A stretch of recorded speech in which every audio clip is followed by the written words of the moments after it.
What makes Smash so special? It started off as a bunch of diehards that got to know each other. And then it just grew and grew and grew into this huge community that we have now where it's just amazing. Welcome to the family. I think what brought me into Smash was just the fact that everybody could play. Anybody can jump in and play at any time, whether you're a pro or an amateur. That's just one of the most inviting fighting games of all time. The first time I've ever played Smash Brothers was when I was 5 years old. I was about 4 years old at the time. Pretty much whenever I was able to hold a controller, I got hooked instantly. Like every single night I'd be playing. We would 2v1 against our dad. All the time, and, all the time. We still lost. Yeah, we couldn't. We grew up and now he doesn't stand a chance anymore. I don't remember a time being alive where Smash Bros. Wasn't in my life. I got Melee and a GameCube, and life's never been the same. It's easy to pick up, but it's hard to master, and I think it's brilliant. Like, I could write you a book about Smash, every game for like 10,000 pages long. I felt every emotion in the book because of this game. That's what makes it beautiful. I mean, it's just very satisfying to KO somebody in this game. There's nothing even close to it. We like spiking. We like putting boots into people's face and sending them straight down. Game. Let's go. Yes, let's go. I'm godly. Let's go. Like, it was so good. I couldn't believe that. Oh, this game, dude. It's remarkable how much love and passion everyone here has for the game and for the community. The Super Smash Brothers community is a community like no other, where we built it ourselves from the ground up. We started our own events, our own locals. They bring these heavy CRT TVs and lug them to tournaments, and they're like playing it from sunrise to sundown. You don't just meet one kind of person, and they all share this great passion. People from all walks of life can go in the same room and share a common interest together and have fun over it. I know I can go to almost every continent in the entire world and be like, let's play. Like, that's awesome. That's so cool. You build friendships with a lot of people for a lifetime, pretty much. All my best friends I met through this game. All my friends, Smash, my girlfriend met her through Smash. This is actually how I ended up meeting my girlfriend. We actually met at my first tournament, and after that we became really, really close, and we've been together for 3 years ever since. Everybody is your best friend, whether you just met them or you've known them for years. Oh, so many friends. I mean, so many friends going to tournaments. So the fact that there are hundreds of thousands of people that are very passionate about it, it makes me feel like I belong. I feel home when I'm with the Smash.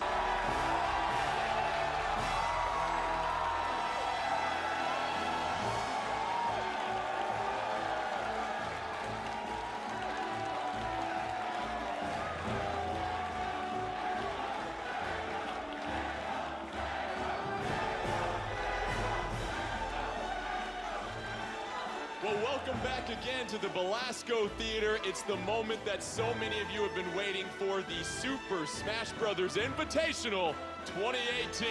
An unbelievable crowd here as we get set. We've got a terrific tournament, 8 of the finest players in the world, covering 6 countries as we get an early look at Super Smash Brothers Ultimate. And to get things started, there's only one man who can do it right. Please welcome the creator of the Super Smash Brothers series, Mr. Sakurai.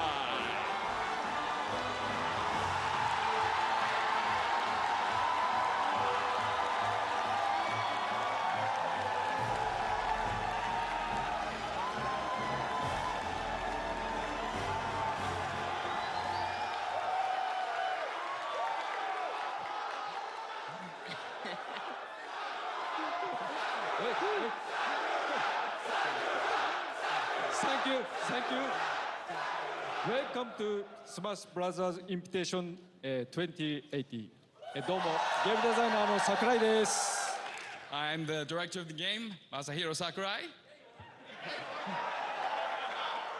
朝の放送は見ていただけましたでしょうか? Did you all catch the direct this morning? どうでしたか? What did you think? ありがとうございます。今回の売りというのはやはり全員登場、その言葉に尽きると思います。Thank you for watching, and really what we wanted to focus on this time is, as we mentioned, everyone is here. ところで今回の戦いは、E3 バージョン E3 で展示するバージョンを使うためにキャラクターがおよそ30体います。However, the version we're using for the tournament today is the E3 version, so there's only about 30 characters available. 本番ではもうちょっとたくさんのキャラクターがいると思われます。But in the actual game, you'll be able to play with a lot more characters. ところで後ろに並んでいる彼らは、スマブラの中でもトッププレイヤーですが、彼らは実は、スマブラ SP アルティメットですかね、それをほとんどやったことがありません。So the players you see behind us, they are some of the top Smash players. However, they've actually had very little experience with Super Smash Bros. Ultimate. ですが、まあトッププレイヤーの彼らだったらきっとめちゃめちゃに使いこなして、なぜか使いこなして大変面白い試合を展開してくるに違いないと私は確信しております。But I am very confident that these players of this level will be able to handle it and be able to show us a great match. それでは世界初のスマブラアルティメット大会をお楽しみください。Well then, please enjoy the very first Smash Bros. Ultimate Tournament.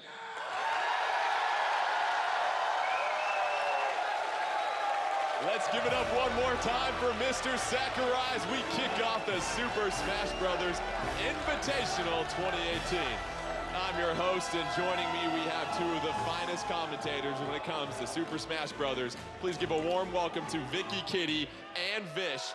And we have waited so long for this day, and I know how excited both of you are. Early impressions from what we've seen from Super Smash Bros. Ultimate. Jordan, this game is so fast, I don't even know what I am playing right now, and I cannot wait for everyone to check out what we have for the Super Smash Bros. Ultimate.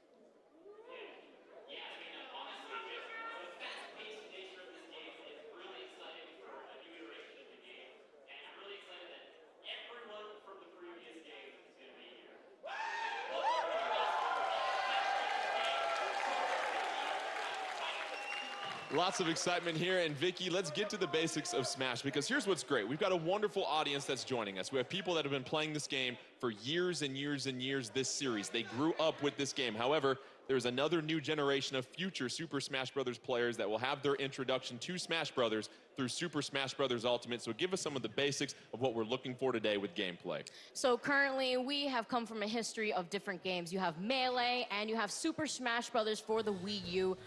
Both of them are different in their own ways. Currently, for the Super Smash Bros. Basics of what you're going to be seeing today, the goal is to knock the opposing fighters off the stage. You guys are already familiar with that. Each fighter starts at 0%. The damage increases as each fighter gets hit. As the percentage goes up, it does become easier for a fighter to be knocked off the stage. When a fighter is knocked off the stage, it is a KO, and the player then loses a stop. Very excellent description right there, and this tournament is going to feature a lot of different things. It's not just going to be 1v1 Fox only. We're going to see some smash balls. We're going to see items. We're going to see singles, doubles, and 4-player free-for-alls as well, too. And you look at what you're possibly most excited for here, Vicky, and it's a chance to see some of the finest players in the world partake in action here. Yeah. And Vish, tell us about some of the stuff we're going to see from these players. Well, for round one, it's going to be a doubles match between ZeRo and Armada versus Abadango and Plup. We have never seen these kind of matchups. We are seeing a Melee and Smash 4 come together. I am so excited for what's going to happen here. But yeah, our first match is going to be ZeRo, Armada versus Abadango and Plup. And let's talk about the character selection here. We heard we're going to have around 30 characters here. So here's how it worked. We have 8 professional players, and they did what's called a snake draft. They drew numbers, and they were each assigned a number 1 through 8. Number 1 got the first pick for a fighter. Number 8 got the 8th pick. So you have a pool of 3 fighters. 1 through 8 picks, right. And then 8 gets the first pick for the second fighter. Right. Then you go back down to 1, and then 1 gets the first pick for the third fighter. Why do you have 3 fighters? You have to use a different fighter your first 3 matches. After that, you can go back and use the same fighter for the rest of the match, as we said. So, for example, if I want to go with Mario, Donkey Kong, and Bowser, I have to use Mario, then Donkey Kong, then Bowser if I want to get back to Mario. So Vicky, it forces these fighters to maybe get out of their comfort zone and use someone that they might not typically use. Right, they can't use the same character unless they transition through the other 3 characters they've originally picked. So that forces them to try out new characters, but also showcase to our audience what characters and what kind of moveset you'd be expecting when you get the game. And we already have these characters selected with the players. They did the draft earlier on, so they are set to go. They've had a chance to play the game just a little bit, but let's get a chance to get to know a few of our players just a little bit better.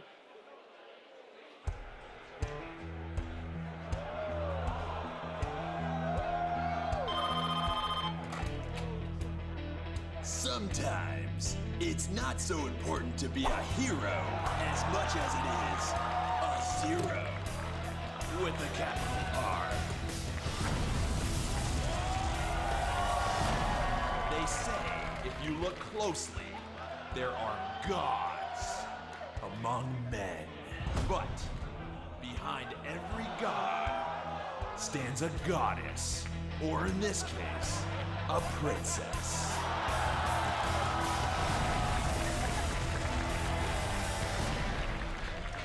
In this game, if you want to be the best, then you must become the best.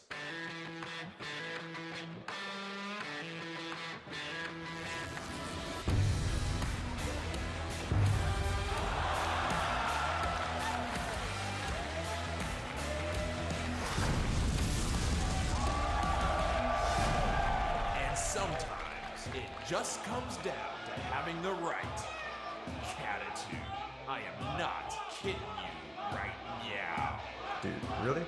Dude, really? You're about to be late for the tournament.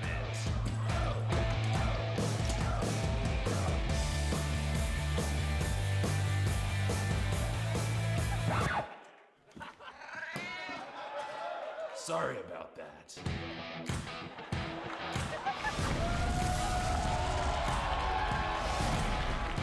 Now, these guys will compete with the fate of the entire universe in their hands.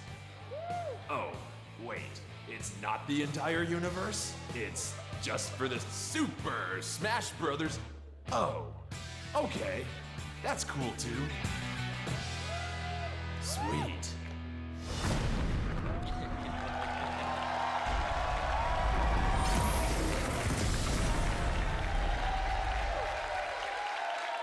Well, some very familiar faces as we get set for the Super Smash Bros. Invitational 2018. And let's take a closer look at how this first round matchup will work up amongst these 4 professionals. We bring out 4 of them, so that means it's going to be a doubles match to get things started here. Smash ball on, items off. And below each character, below each player, we should say, you see the 3 characters they drafted. So, Vicky, let's get your early thoughts on the decisions for ZeRo and Armada.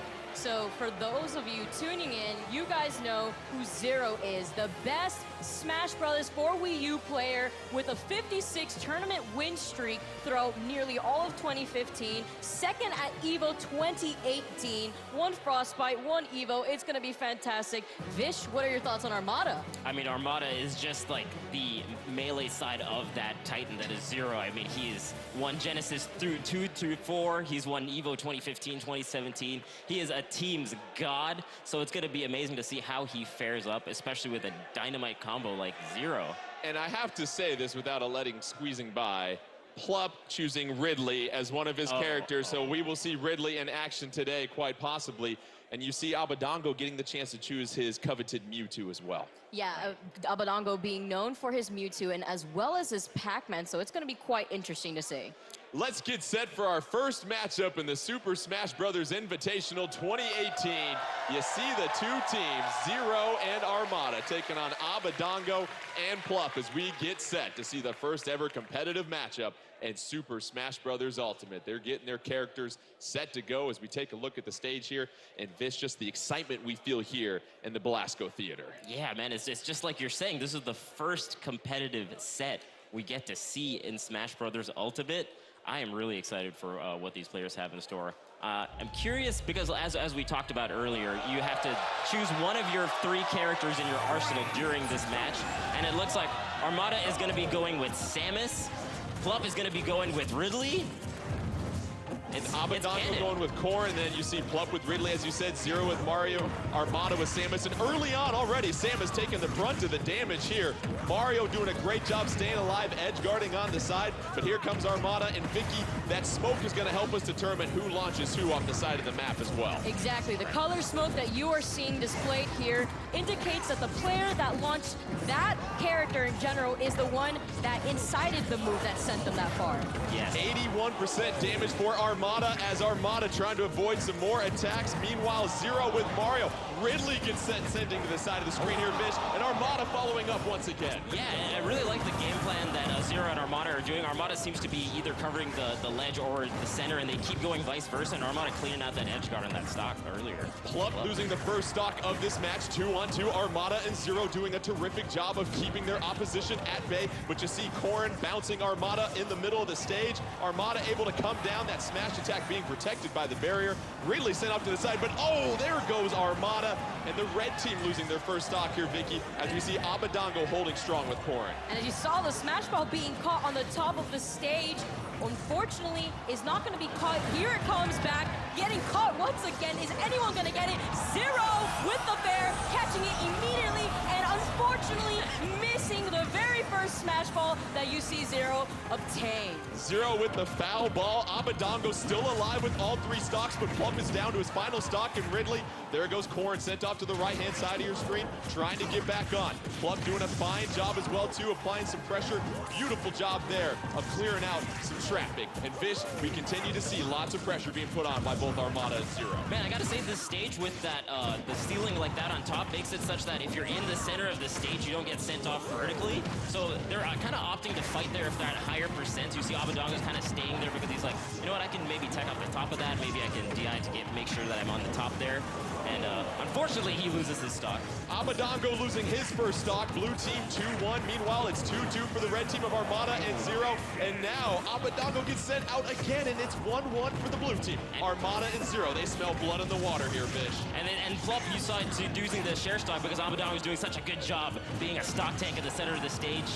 Oh man, Ridley, kind of a difficult character to use, it seems.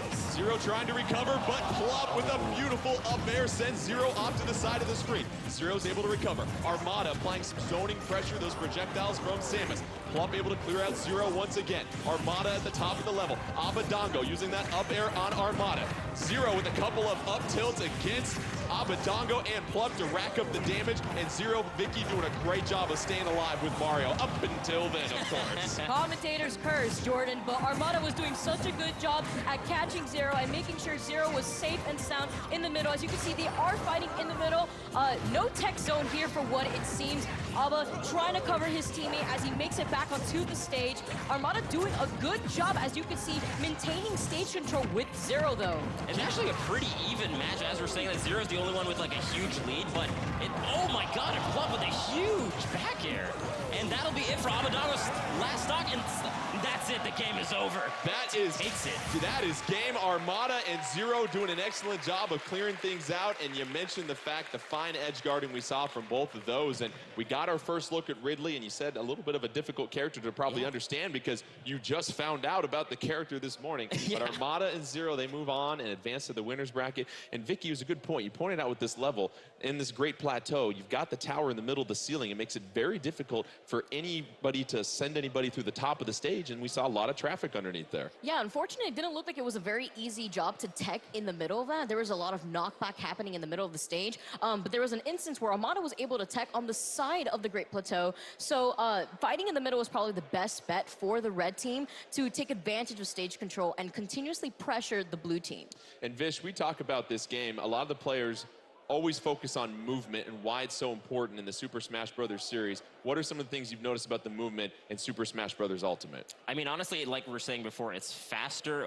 One of the options that you can do is you can do short hop aerial just a bit faster. You could push the jump and A at the same time, so you don't have to like tap jump to make it short hop. And I feel like this in combination with just the faster pace of the way the game goes, you saw like the way the knockback works is even though you get hit, you fly immediately to where your trajectory is a lot faster than we've seen in previous Smash games. So everything is happening as just like a faster pace.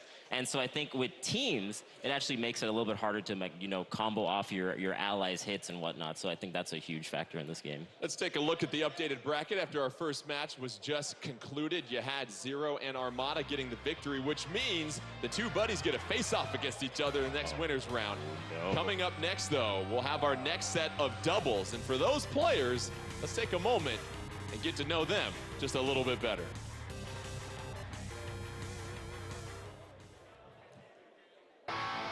They call him Mr. R because Mr. PG-13 is, well, kinda unimpressive.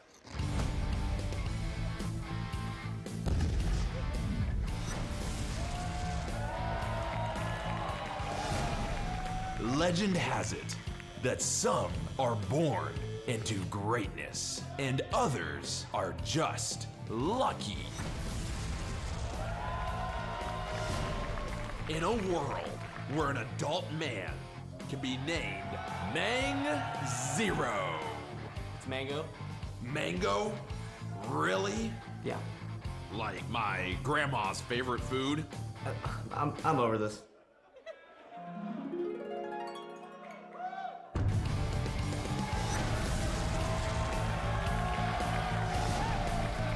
He may not be old enough to sign a lease, rent a car, or obtain a legal permit to feed a pig in Arizona, but he can kick your butt and smash.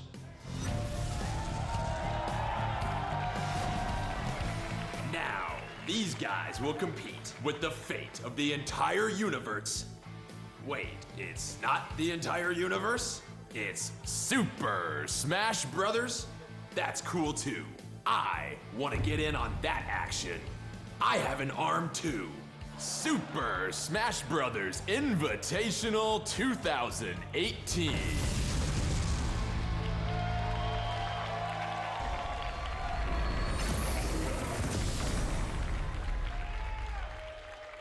And once again, some big-time names as we introduce the other half of our competitors here. And Vicky, what can you say about some of the accolades of these players here? Well, Mr. R is one of the players that a lot of people know from Smash Brothers for Wii U, 5th at Frostbite 2018. He did do 2nd at EVO 2017, so that definitely put him on the map. He also helped mold the Sheik meta. So Mr. R, being a known player, making his ways around the community, but also MkLeo, a prodigy to his respective game, very young player, 17 years old, coming all the way from Mexico. And we take a look at the player cards and see what characters our players selected for this opening round. And obviously, there are 3 that they drafted here. Mr. R, you see the selection right below Lucky, MkLeo, and Mango. And how about the Inkling decision for Mango here, Vish? One of the new characters of Super Smash Bros. Ultimate. Honestly, I'm really excited that Mango got Inkling because, you know, his playstyle is reckless, it's flashy, he's not afraid to risk it all. He's like, you know what, this is a new type of character. I'm just gonna play it right away, right off the bat. Why not? And Vish, as they get set, take us through some strategy with doubles, because obviously there's a lot going on in the map, and you want to make sure that you have some focused, concentrated attacks, but it's not 1v1 where you can really just focus in on one target. Yeah, true. And the percentages also work a little bit differently in doubles. You know, the normal hits don't do as much percentage as they would in singles versus doubles, but a lot of it is just kind of like taking up space with your player. Oh my God. And Mango going Ganondorf right off the bat. I like it. But yeah, so they kind of want to just go around both the other players, kind of pincer them in certain situations. One person grabs the edge, one person stays in the center of the stage. Those are the basics to kind of play doubles really well.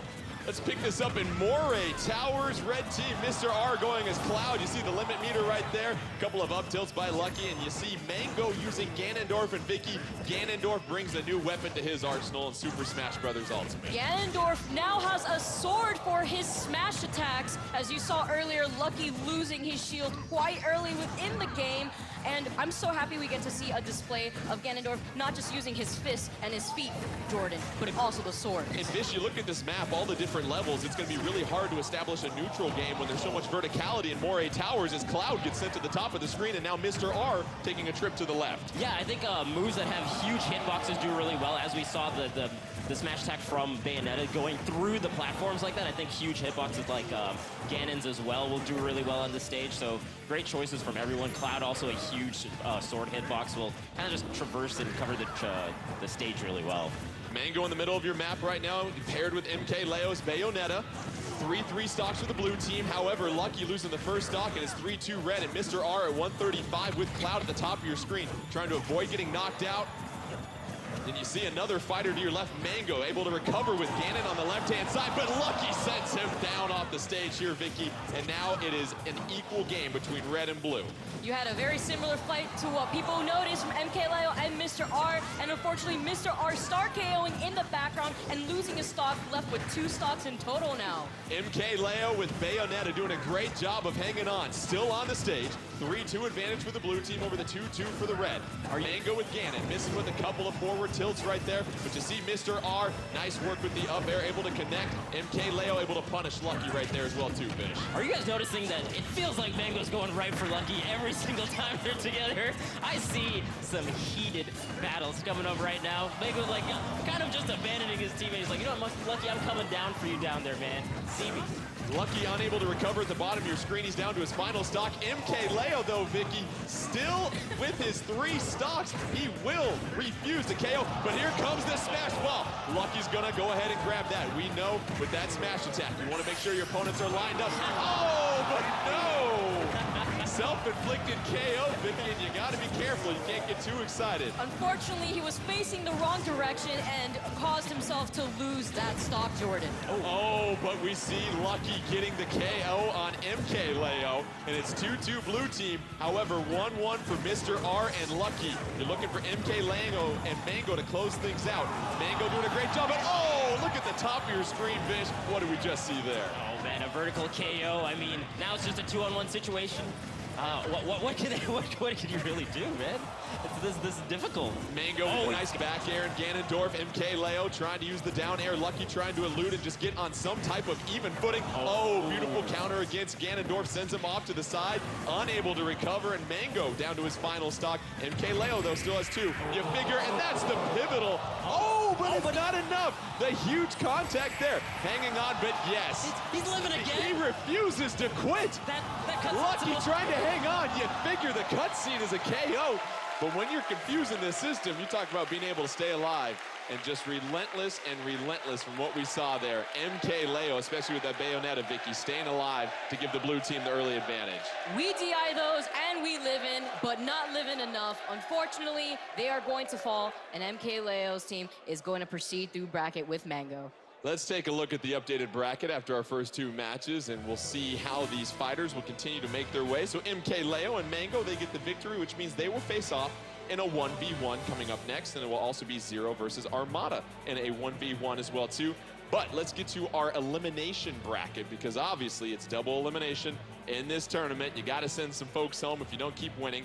It'll be doubles at this point, which will then send us to a 4-player free-for-all in the next round. So you're going to have Abadango and Plup versus Mr. R and Lucky in some doubles. And once again, when we look at those doubles, it seems like, Vish, the fighter that's able to really make the most of having those 3 full stocks. We saw that with MkLeo, with Bayonetta. You're able just to apply consistent pressure, and we've seen that in both fights as well too, having the lead with the 3-0 stock. Yeah, I mean, that just gives you that huge 2-on-1 potential, and now going into this match, they can't use that first character they had in that arsenal, so now they got to switch between the remaining 2 that they have.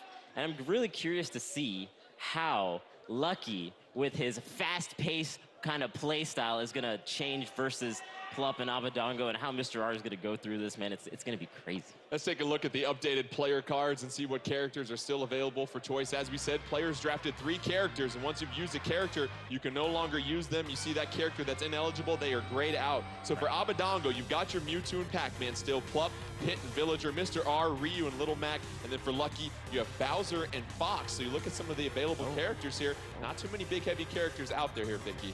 Not at all, but you still have to watch out for them, because as you notice, things are a little bit different in 1v1s versus free-for-alls or teams. The damage does not scale the same. As in 4-player free-for-all, the damage scales less than when you're in 1v1s. And Vish, you look at the fact that you have items on now for this doubles elimination matchup, and you also have the Smash Ball on, and so when it comes to items, How do you go about and change your strategy with that? Because that's not what we typically see in competitive play. Right. I think it was clever, if this was what Lucky was thinking, to keep Fox because he has the reflector, which does so much more when you have items. I mean, it reflects back items at twice the force. And if you have Pokemon, it reflects back. Oh, but he says no, Vish. I'm gonna go Bowser. We've got Mr. R as Ryu, Lucky as Bowser, Abadango as Pac-Man, and Plup as Villager.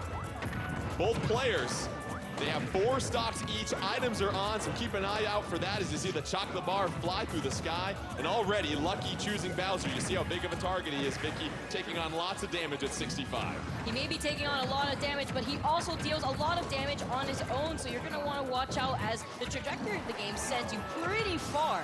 We see the Starman Assist Trophy come out, and what's different is if you can KO the Assist Trophy, that's going to eliminate a stock, so keep an eye out for that in this version of Super Smash Bros. Ultimate. We already see our first fighter sent flying off the screen. Lucky. Abadango on the right-hand side trying to recover.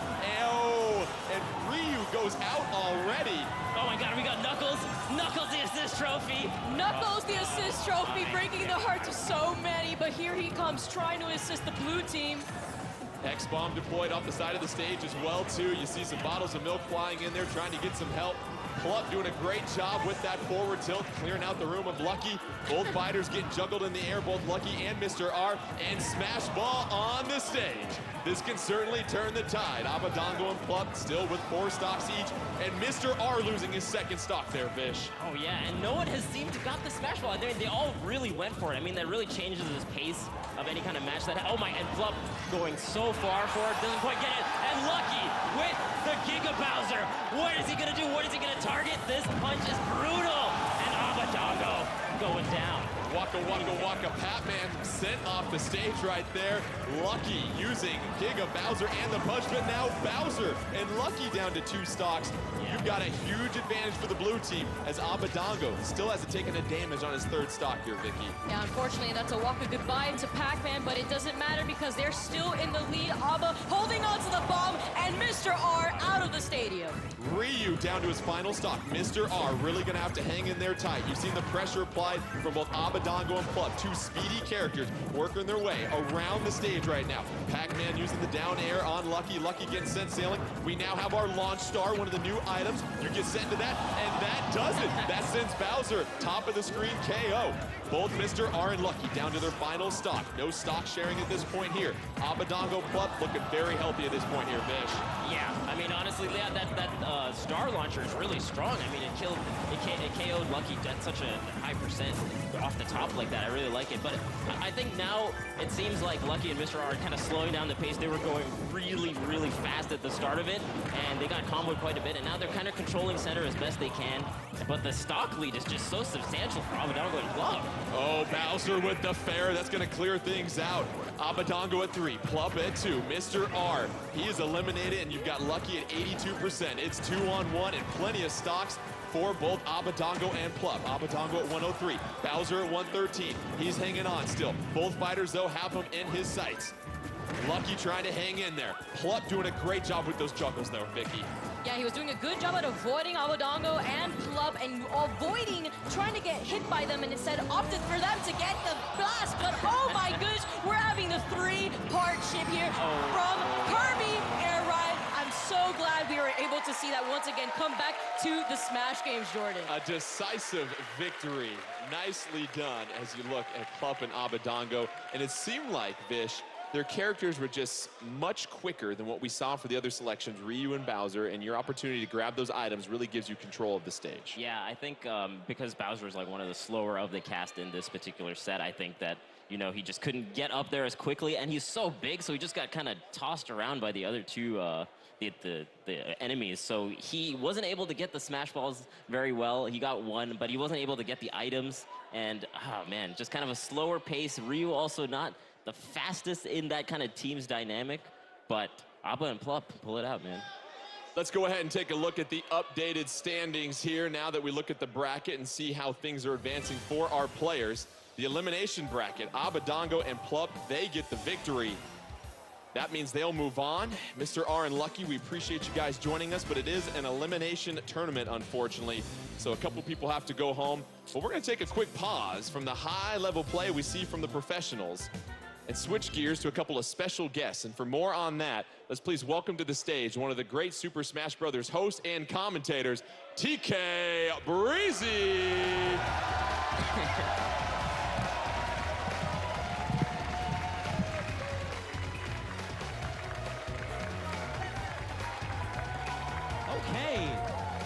Okay, this is the type of crowd I like to see right here. Smash Brothers, I like it, I like it. I see a lot of people that I know, and that's great to see, but how are you guys enjoying this Invitational right now? That's good to know. That's good to know. Thank you, thank you. That's good to know, but let me go ahead and tell you guys what's gonna go down real quick, okay? We had our For Glory action going on, you know. We're gonna hit some for fun real quick. We have a 6-minute free-for-all with items and Smash Balls on with some of the greatest cosplayers I might have seen today. Jordan, let me ask you though, how are you enjoying the Invitational right now?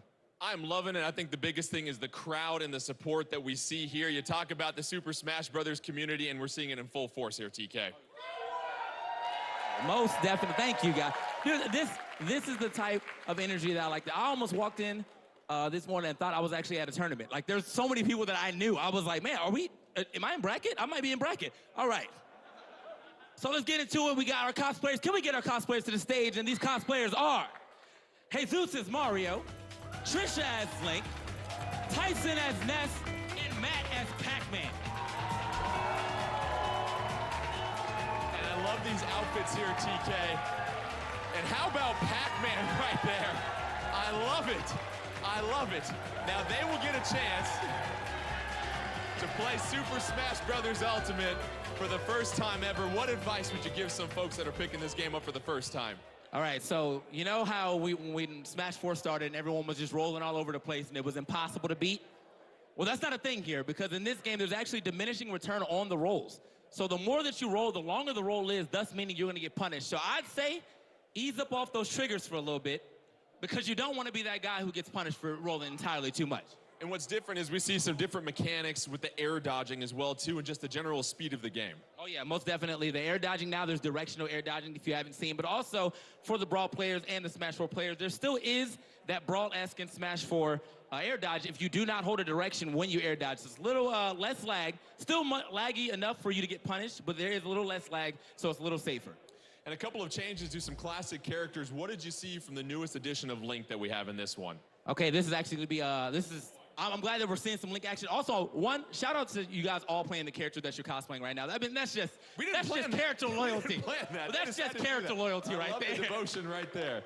So they're getting set for the matchup here. Obviously, they get a chance to get their hands on the game for the first time. And I really want to know from you that short hop mechanic for the forward attacks that we see in the air as well, too. Seems like it's going to really help out some players that aren't quite at that competitive level. Yeah, I mean, short hops have been in the game, for a long time. It's just not something that we ever really, discussed. It's not like a official term. It's just, hey, man, this is a jump.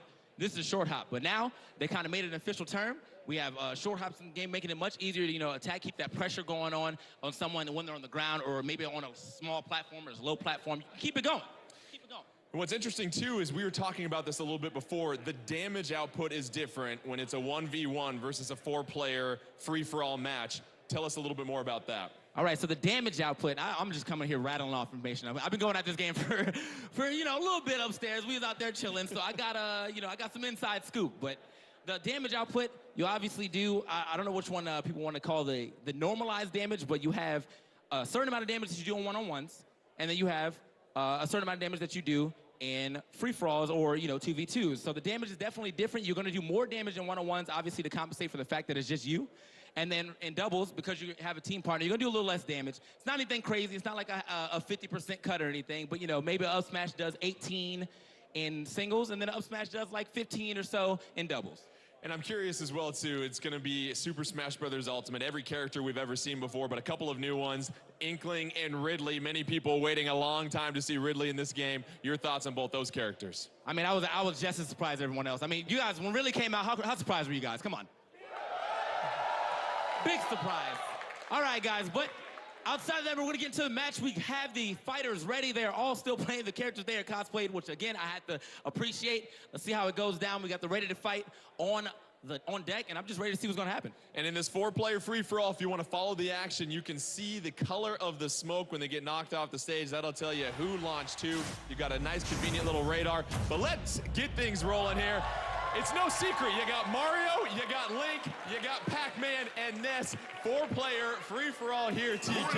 And the Pac-Man, like, he's got the gloves on, so I don't even know how he's fully gripping this controller right now. So I want to see just some platinum Pac-Man play coming in for this, man. He looks so focused. Let me get a good look at his face real quick.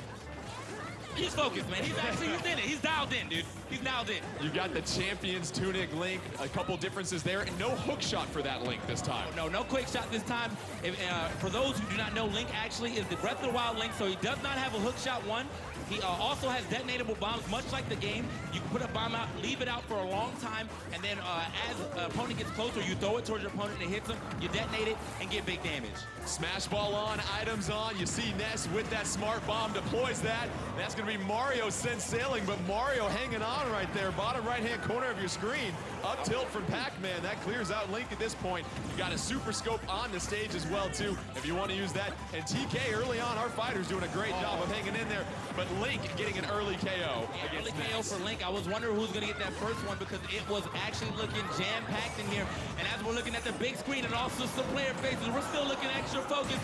Oh, my. Who is that coming off the left side? We got the final smash coming in from Ness. He's taking almost everybody out on that one.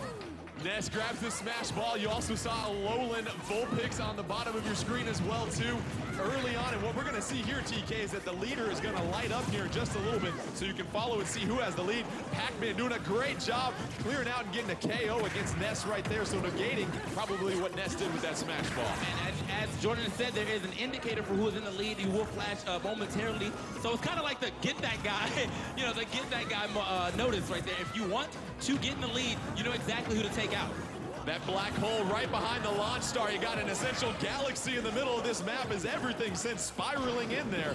All 4 players on the map at this point. Oh, but here comes the crane from Arcade Bunny. Arcade Bunny, what you know about Arcade Bunny, TK? Listen, I might not have been the best crane player, but whoever is operating that crane is a god. Beehive falling onto the stage as well, too. And then Link with those remote bombs that we know much different than from what we've seen in iterations in the past. Yeah, man, you see him already has it set out. Now all he has to do is hit down B one more time to go ahead and explode it. Obviously, he's going to wait around a little bit to see if anyone's going to get next to it. Actually, it's not even on the stage anymore. It might have just rolled off. But now that it's off stage, he is able to pull another one. You can only have one bomb at a time as Link. Oh, and here we go. Ness at the top of the screen, just barely living that. It gets a dash attack. Not going to get you much off of that. Looking for the PK Thunder. Little ambitious there.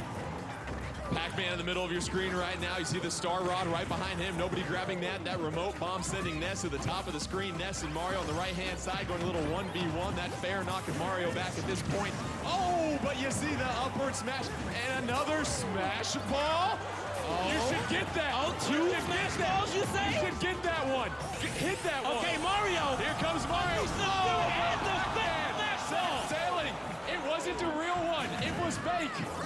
You guys, so a good way to notice, now that it's been out there, a good way to notice if the smash ball is real or fake is if the horizontal line is thick, that is a fake smash ball. Now, none of our competitors might have seen it, end up getting blasted by it, it just goes off. Anyone in the vicinity is taking big damage. That's just mean to put 2 of those out there. Smart bomb being deployed by Pac-Man once again. That sends Mario to the top of your screen.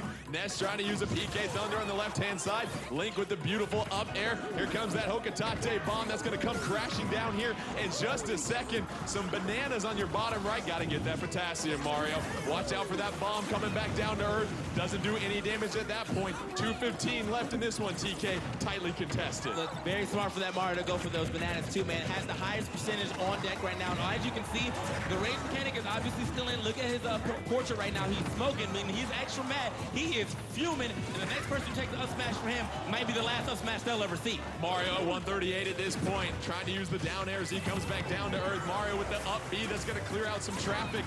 Link trying to use that Ore Club potentially, but Ness gets sent sailing to the left-hand side of your screen. Mario gets KO. We got 1:43 left, and it looks like Link is going to be the one in the advantage right now. Here comes Evie with the headbutt on Ness, sends him sailing through the sky. Yeah, it's just a quick tackle coming in from Evie. Again, this Ness is definitely going to be losing that HP if he keeps trying to battle this one. And here we go, got another smash ball, immediately drops it. If Mario can't connect, he gets one. Oh, he gets one of them. He sends Link sailing on the ocean. That was close, man. He almost got the double KO, the double annihilation. That would have been crazy for him. So down to the wire, though. Pac-Man, the only one really in KO percentages. But he's trying to still put up a good fight. Ness with the back air against Pac-Man. Nicely done right there. Link trying to shield block against that PK fire, able to punish that. Pac-Man trying to throw some more projectiles on the left-hand side of your screen. Ness getting sent to the left-hand side as well, too. Super Scope available at this point. And TK, we got a minute left in this one. We got a minute left, and I have not been keeping up the score as well as one would have. I wish I was. Oh, beware in the middle of the screen. The assist trophy Pokemon, the Pokemon gets the KO. Yeah, you gotta watch out, and honestly, it might still be walking around the stage. Yeah, it's coming right back. Look at him, you gotta watch yourself. Okay, it was actually Mario that's close, so that was his trainer. Not gonna jump the trainer this time. Pac-Man, how about that? The 1-2 KO sends Link sailing to the top of the screen. 25 seconds left in this one. Looking to close things out. Ness is really the only one here, TK in KO range. Yeah, that is very true. Obviously, it's gonna be a lot until we get some extra damage here, or anybody else are actually still eating the fruit that is dropping from the trees. If you guys remember, from Totem Island, this is a 3DS stage. Everyone! But the hothead clearing things out! All right, obviously coming through. You gotta salute that. Looking like we've been trainers over here. Oh, that does it. Who's our winner gonna be here, TK? Who's the winner of this one? Pac-Man Fever! Pac-Man Fever, TK. Pac-Man does it. Look, even with the gloves on, I wasn't sure if he was gonna be able to do it, but the gloves did not stop this man from taking that major win here at the Super Smash Bros. Invitational 2018. Give it up to my man, Pac-Man.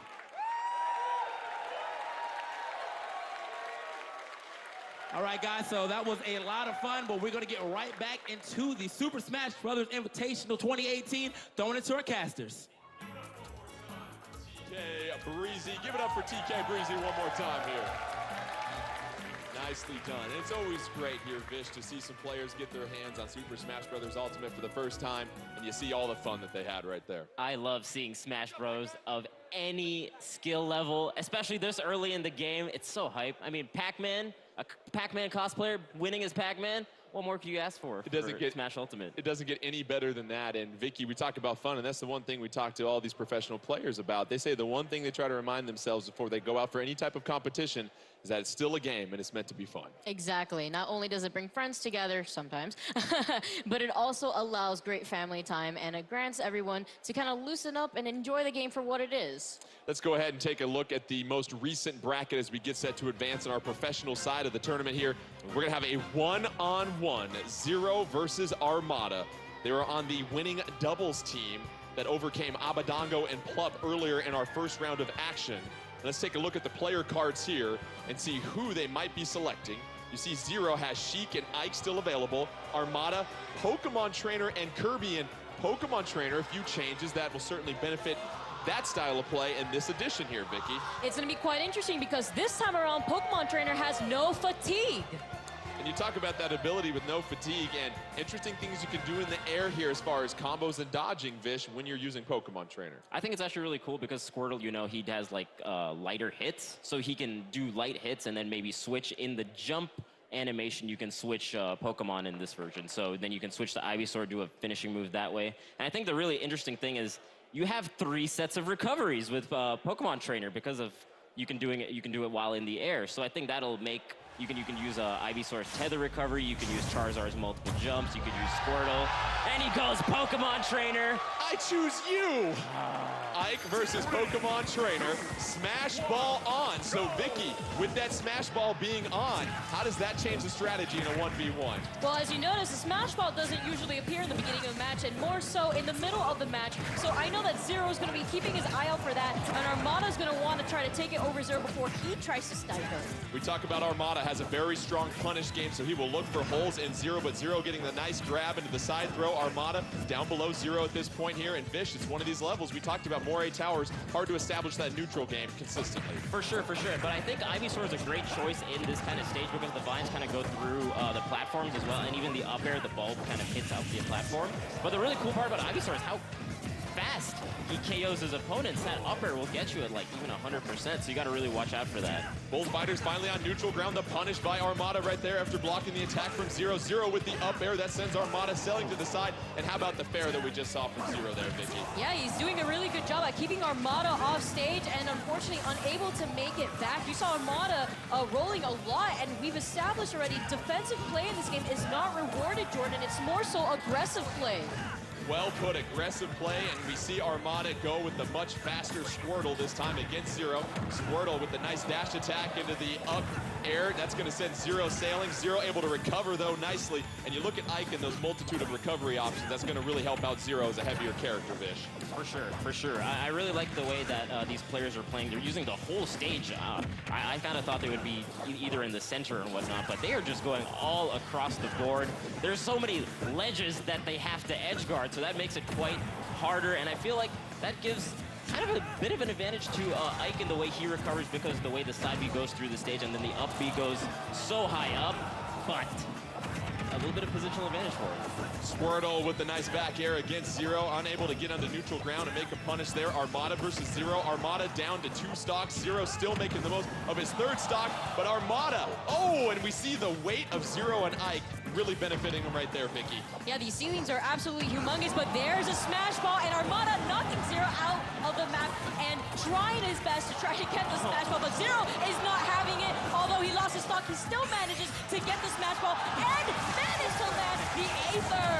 Unbelievable turn of events right there as we see ZeRo getting the KO on Armada. Armada down to his final stock and Vish. We thought Armada had a chance to get the KO against ZeRo and grab the smash ball during spawn. Wasn't able to do that. Yeah, I mean, that was kind of the plight of Squirtle, unfortunately. Not like a huge amount of damage output in a quick amount of time unless you combo it, so Squirtle wasn't able to get the job done.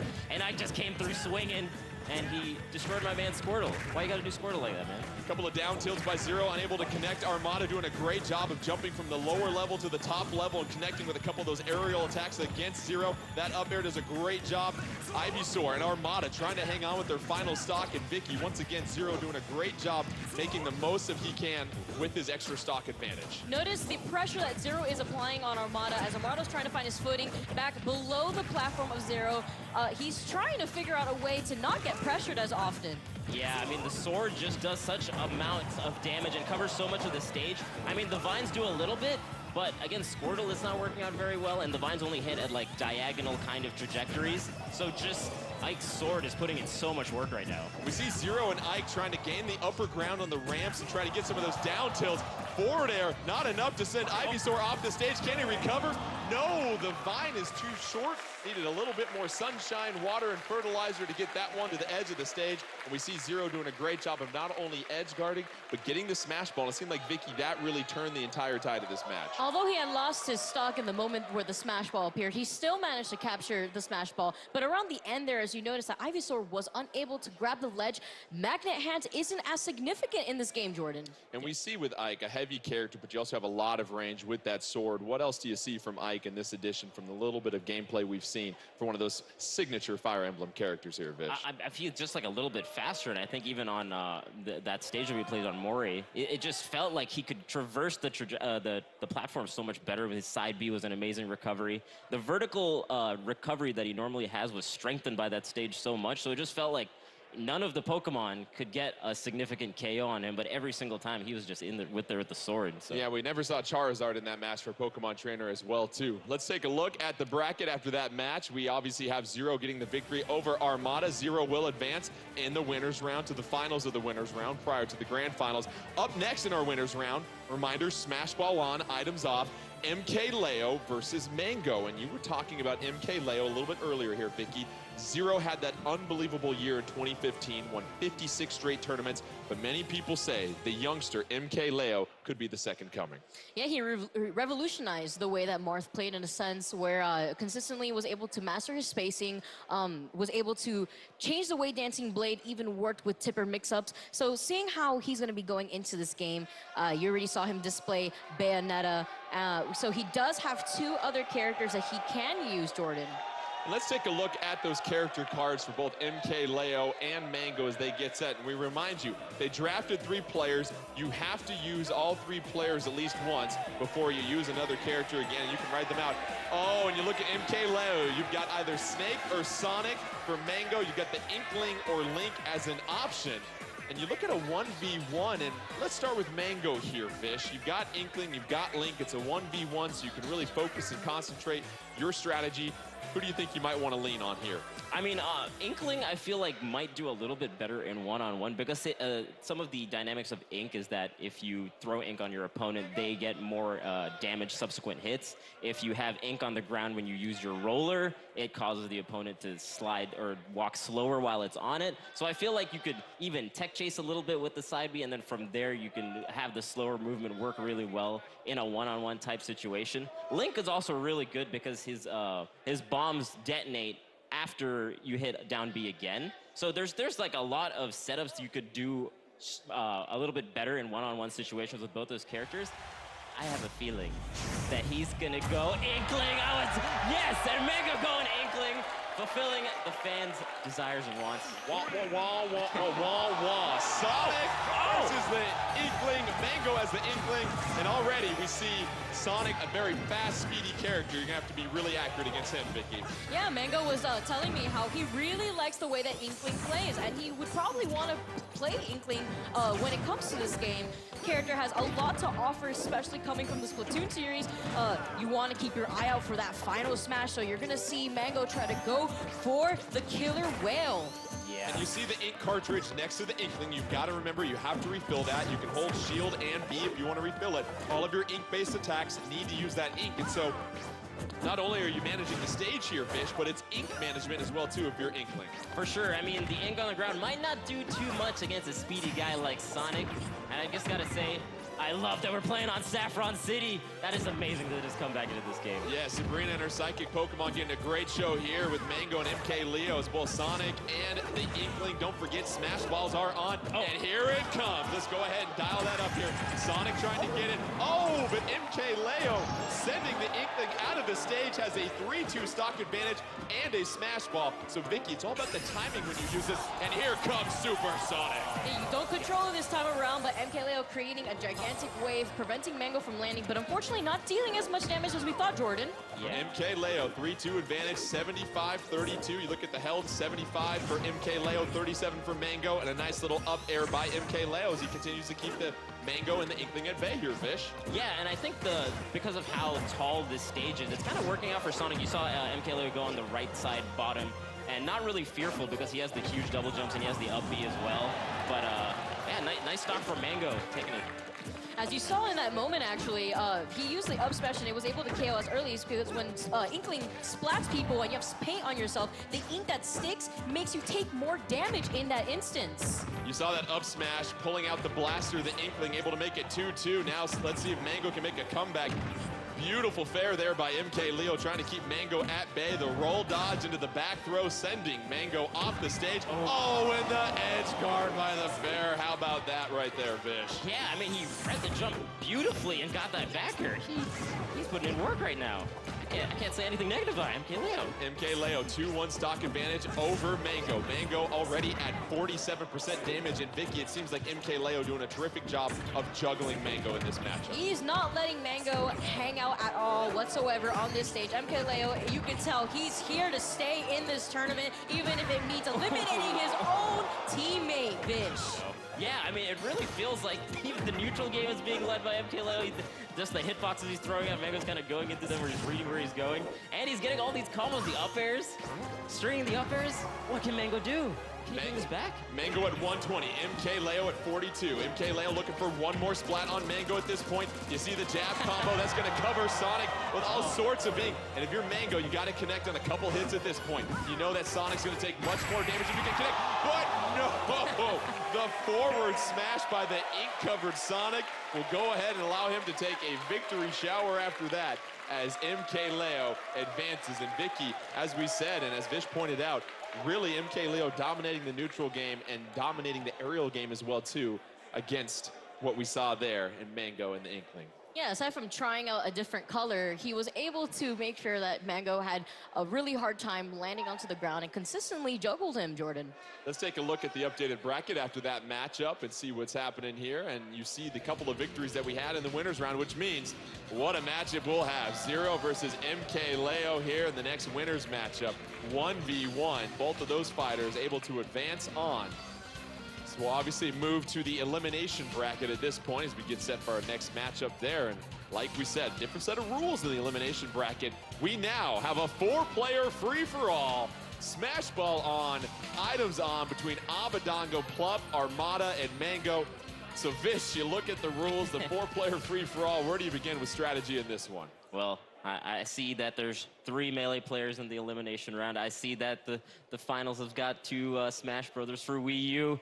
Come on, Melee players. I know you have it in you. But as we go into this, I feel like it's going to be interesting because there's more items on, as you're talking about, and I feel like that's going to introduce a lot of different kind of entropy into the match. So there's going to be a definite random factor, so I feel like faster characters are going to be a little bit better in this kind of setting. And characters like, I feel like Ganondorf was a good example, or Ike was a really good example, where they're like relatively fast, but they hit super hard in the air, so they can still get the smash ball when they need to. So characters like that are gonna really work out well. And let's look at the character card and see who we might be seeing in this 4-player free-for-all. Smash ball on, items on as well too.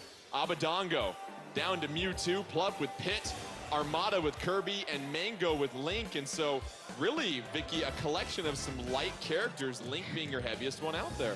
Yeah, and I'm so happy that we're gonna finally be able to see Breath of the Wild Link, Jordan. So it's gonna be seeing how Link uses his bow and arrows. We saw that in the direct earlier. He is able to pick up his own arrows and use double arrows whenever he uses his bow. Yeah.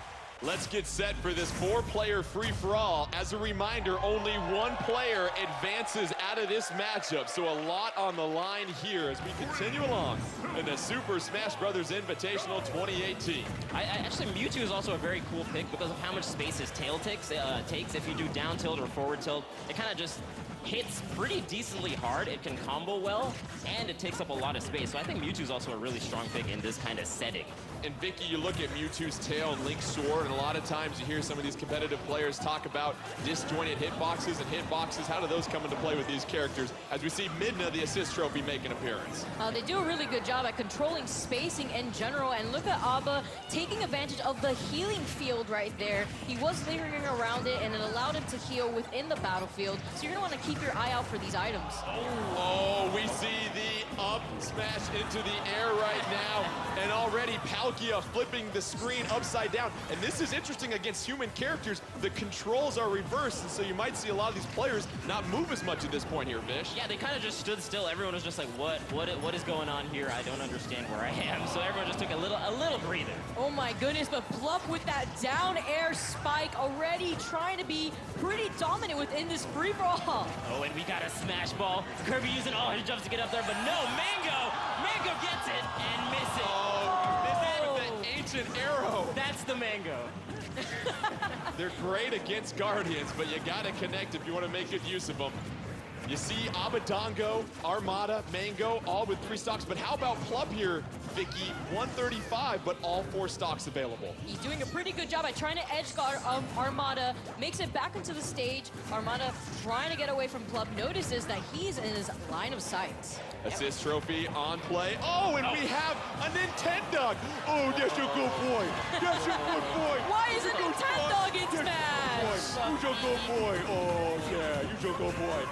Plup at 135 still. All 4 stocks, but Plup gets sent sailing. Now all 4 fighters at 3 stock. Remember, only 1 advances. Armada trying to edge guard. Oh, Plup with a couple of beautiful aerials there, Vicky. Double backer into those double stocks, and as you see right there, the color TV game 15.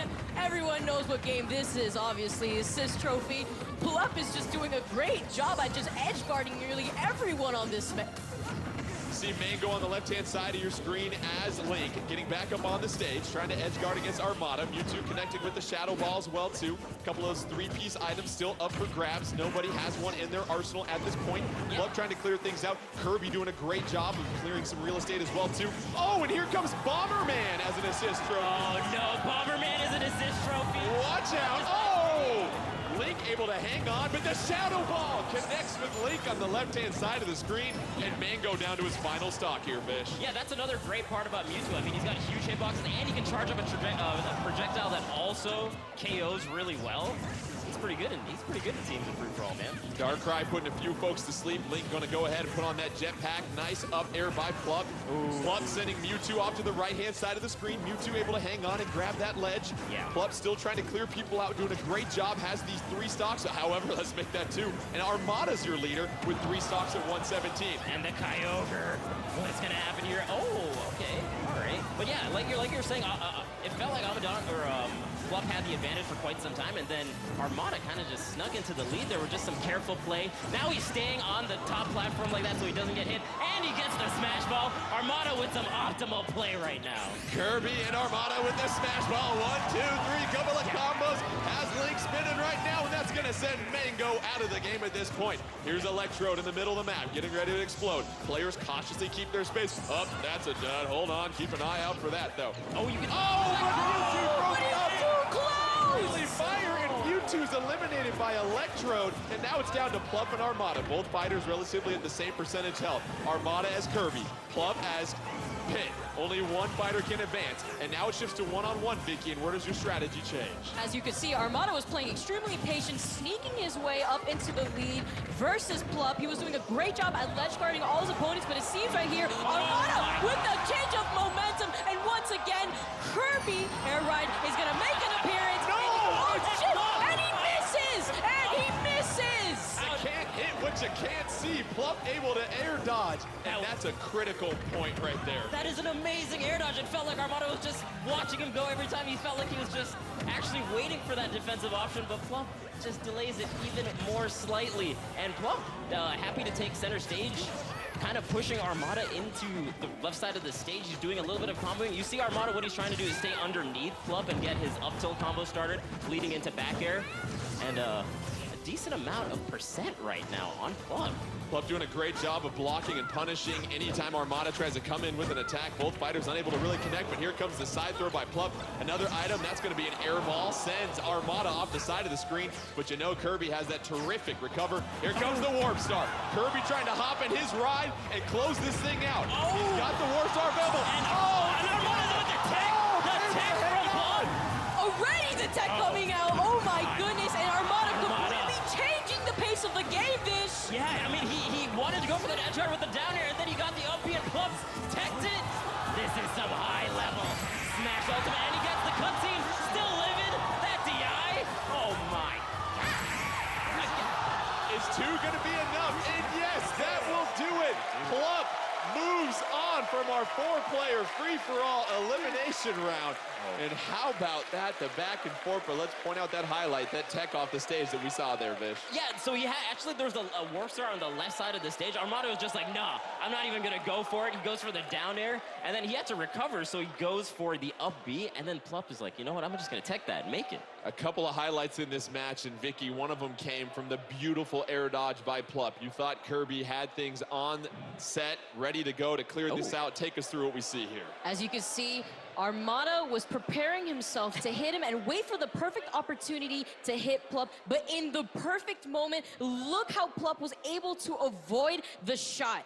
Immediately after that air dodge, he felt like he was unsafe, but was able to dodge right on time. Oh my God. Unbelievable display of being able to dodge, including the fact that we talk about the multiple dodges that you do here, Vish, the less effective they are. Yeah, I mean, as if you do spot dodge or roll each time it has a little bit more lag on it, so it becomes sluggish. So the game itself is not trying to, it's promoting aggressive style of play. So if you're rolling and spot dodging quite a bit, it'll actually become slower and easier to punish. So Plup, even with that kind of disadvantage on the defensive option, still figures out how to do the spot or the air dodge into the roll to avoid that KO. That's crazy. Completely changed the match. Let's take a look at the updated bracket as we continue to eliminate more and more fighters as we move along here in the Super Smash Bros. Invitational 2018. Plup will move on. He will take on the loser of MkLeo and ZeRo coming up here next. But let's take a break from the high-stakes play with our professionals and bring on a few more special guests to tell us more about that. Give it up once again for TK Breezy. I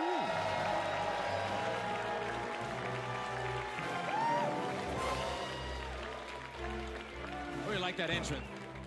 Yeah, they give me the music and stuff. That's not even like my theme. You know, they could have gave me the Wii Fit trainer theme, would have been great. Anyway, Vicky, how's it been?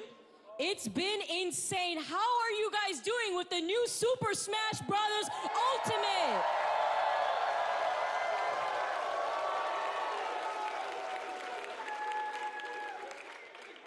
You can taste that energy. You can really just pull that energy out the air right there. So, with that being said, again, we have another free-for-all match for you guys. 6 minutes, all items, and Smash Balls on.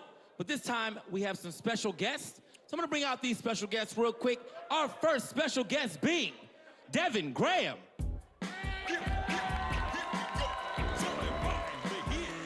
And coming up against Devin Graham will be Alanah Pearce. Also joining these two competitors will be Andre Meadows.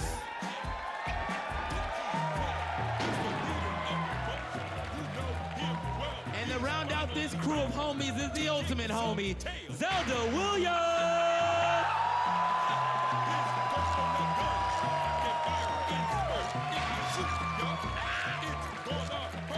Everyone knows it. They heard that, they know the name, they know who it is, man. So here we are. It's gonna be, as I said, another free-for-all, 6 minutes. Okay, all items, Smash Ball. So it's gonna get a little chaotic here on the stage. But Vicky, what do you expect us to see? So, Zelda Williams, no stranger to all of us in the community. We saw her from the last Super Smash Bros. Invitational, I believe, representing Link. So, TK, I'm actually pretty excited to see who she'll be playing now, but we can't count our other fighters out either. Man, I got a little inside information in the back, but I'm gonna go ahead and let the game speak for itself as we seem to be ready. Everyone's gearing up, ready to go. I gotta get right behind them. I gotta get the, you know, the bird's eye view, basically. I'm taller than all of them, so I can just, you know? Not me, TK. All right, let's get a better view. Let's get a better view. So here we are, Villager, Kirby, Pac-Man, and Sheik. Devin on Villager, Alanah on the Kirby, Andre on the Pac-Man, and Zelda rocking the Sheik, which is still basically Zelda, so, hey, she's canon. She's canon. She's canon, although not Link playing Sheik. Now you guys could see Sheik at her finest within the new Super Smash Bros. Game. And TK, how destructive is this match right now? Already summoning Kyogre. I mean, that's a big pickup as a Pokemon. As you can see, he's just gonna be blasting you off the side. And if you don't have a great recovery, that's exactly what happens to you. Neither Villager nor Kirby able to get back from that situation. And now we have a solid lead. And look at Andre just chilling. He knows he's good right now, holding on to 52%, throwing the hydrant at them, and Alanah pushing everyone away from her, just wants to avoid Devin at all time. Look at the tree, TK. Hold up, we got Latios on the screen. That's also a great Pokemon pickup as it's doing a lot of damage. Sometimes if you're high up on damage, it will end up knocking you off. Unfortunately, this time for Zelda, did not do such, and here we are, a new assist. He's gonna come back though. You think it's over, but it's never over. He's coming right back. And we might be gone this time. No, he might be gone. Now He's back. No, he's definitely back, TK. It's for those of you who love the Pikmin series.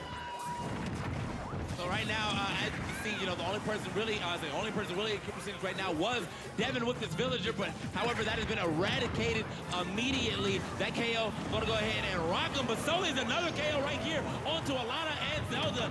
Sorry, I mean, Andre is sitting pretty. I mean, without even looking at the score, I feel like I haven't seen Andre really hit off the screen, so he's sitting pretty. And Alanah getting that big sword kill, doing a great job. And who's gonna get these Pokeballs? Andre finally dropping a stock here. Alanah though sitting at 58%. Honestly, I feel like in this build in itself, I've seen more Pokemon than I've seen in the actual games. I mean, everyone's out here Pokemon Master. It's crazy. I was gonna hype up Super Pong right there. Andre summoning Super Pong. For those of you who do know what one of the newer games are. All right. So here we are on the flat part of the stage. It is going to pick back up and start traveling yet again. That is what the stage is known for. We still got Andre holding it down, but here we go. Back on the stage. Oh, the villager chop almost probably getting a KO with that tree. I mean, it is still a very strong attack, and Andre's still sitting pretty close to 100. I mean, he's got to watch out for himself. He's got the highest percentage on the map right now. About to hit the halfway mark in this match. Kind of want to know who's actually on the lead, man. I wish I had those scores up there. You know what I mean? And it's getting a little hot in here as Devin was doing a really good job at avoiding his opponents and continuously racking damage, TK.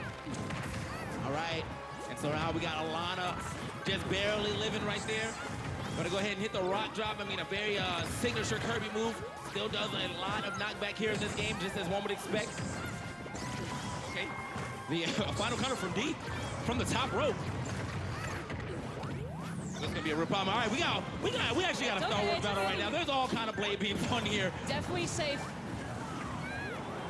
All right, now, honestly, I've been watching Alanah the entire time. She's managed to keep this stock for quite a bit. And I feel like I've been watching whoever has the highest percentage the most just to see how they're going to be able to live for as long as they can. I mean, you know, we've been talking about the knockback changes here and how it looks like you're always about to drop off, but it's just a sped up knockback, but still about the same amount of knockback that you normally would see. Not only that, though, but it also shows you an indicator as to who is in the lead. So you already know what it means when you see someone glowing, and it means get him, boys. Get him, boys.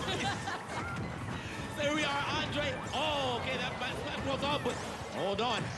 Okay, I had to make sure I was looking at it from a different angle. I thought that might have been the fake one. Is he gonna pop off? Does he know how to use it? He's gotta drop the weapon first.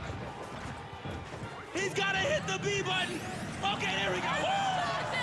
I wasn't sure. Building this man a house. Got it. So did he stock off that? He did get a stock off that. I did see the KO. Good stuff to Devin actually dropping out that final smash. It's a little late on the draw, but it does not matter if you're late to the party as long as you still turn up. That's exactly what he did. Yeah, Tom Nook with that eviction notice. Devin doing a pretty good job. Tries to regain his stage control, but oh my goodness, the destruction coming from here. Zelda trying to linger a little bit behind, not trying to get hit too often. I actually got some inside information for all of the character picks so far. Honestly, earlier Alanah was asking me about the link changes, but I think she was opting like she didn't really like the link changes or didn't want to get used to them, so she went with the bread and butter of Kirby. Zelda saying, you know what, I want to play Zelda, but I'm going to play Sheik because it's a little faster. And oh, so Galio. Everybody's getting a piece. Yeah, someone needs to call in Lunala. A minute left here in the game, folks. And again, man, Zelda Williams losing another stock right here. Andre still probably sitting pretty right here. He's only got 2%, and the only highest percent here right now happens to be Alanah, but either way, there's such low percentage. We've got to see what's going to happen here these next few seconds, as I feel like we can get at least 1 or 2 more KOs here in the last 45 seconds of this game. TK, there's only 40 seconds on the clock, and so much destruction has been happening all around this. We've about seen only 1 Smash Ball happen on the stage, 2 Smash Balls at that. Look, the Smash Balls may not be coming out a lot, but the Pokeballs are definitely showing up. We got a Meows on stage, throwing the paydays. And Alanah actually trying to throw hands with the Meows. I mean, if you got behind them or maybe on top of them, possibly, but not the Pokemon game I've ever known. Oh, and here comes Snorlax. Get out of the way because you are going down with him. This is going to be a real problem here, folks. I mean, this is down to the wire. Zelda only 6 seconds on the clock.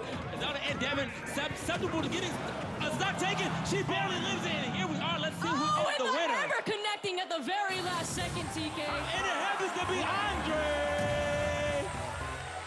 Look, I said the boy was sitting pretty. I saw the beginning of that game, and I was like, this dude right here, okay?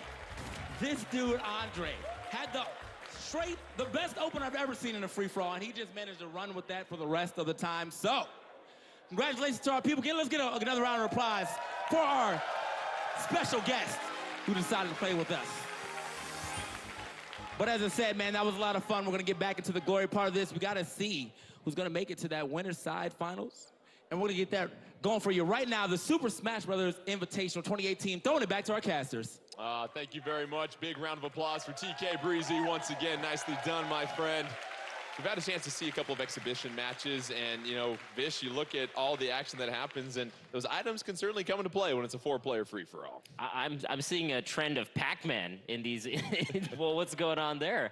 But yeah, I really do feel like items add so much just kind of variation to the game, and I feel like even at the levels of the special guests, I feel like the items just add even more kind of randomness, you know? Just whoever gets it gets so much more of a power-up. They're not going to be able to dodge it nearly as well, you know?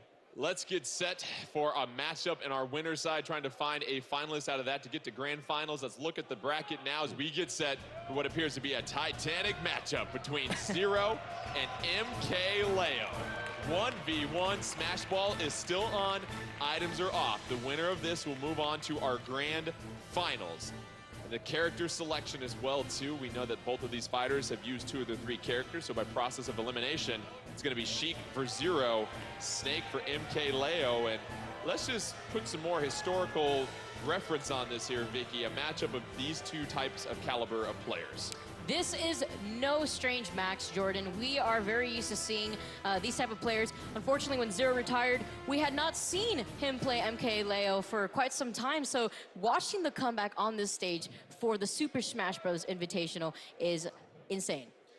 Both these fighters getting set for a big-time matchup, a spot in the grand finals as well, too. And Vish, you just look at the ability that these players have. This is a game that they haven't really had a chance to play for that long, but some of those same principles get ready to help them move along. Let's get set for action here, though. 1v1, MkLeo versus ZeRo. Oh, man. I'm actually, it's crazy that ZeRo actually saved the Sheik for at this juncture of the tournament, because I feel like that's probably his strongest character in his arsenal just from the little that we got to watch him play.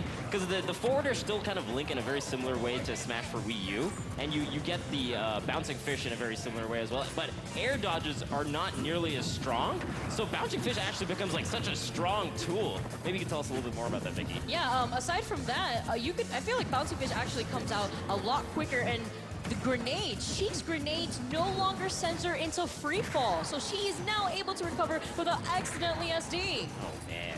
MkLeo at 49, ZeRo at 49. Both these fighters still at neck and neck, even at this point, 3 stocks each. Now we look at the advantage as ZeRo doing a terrific job with the juggle off the stage here, Vicky.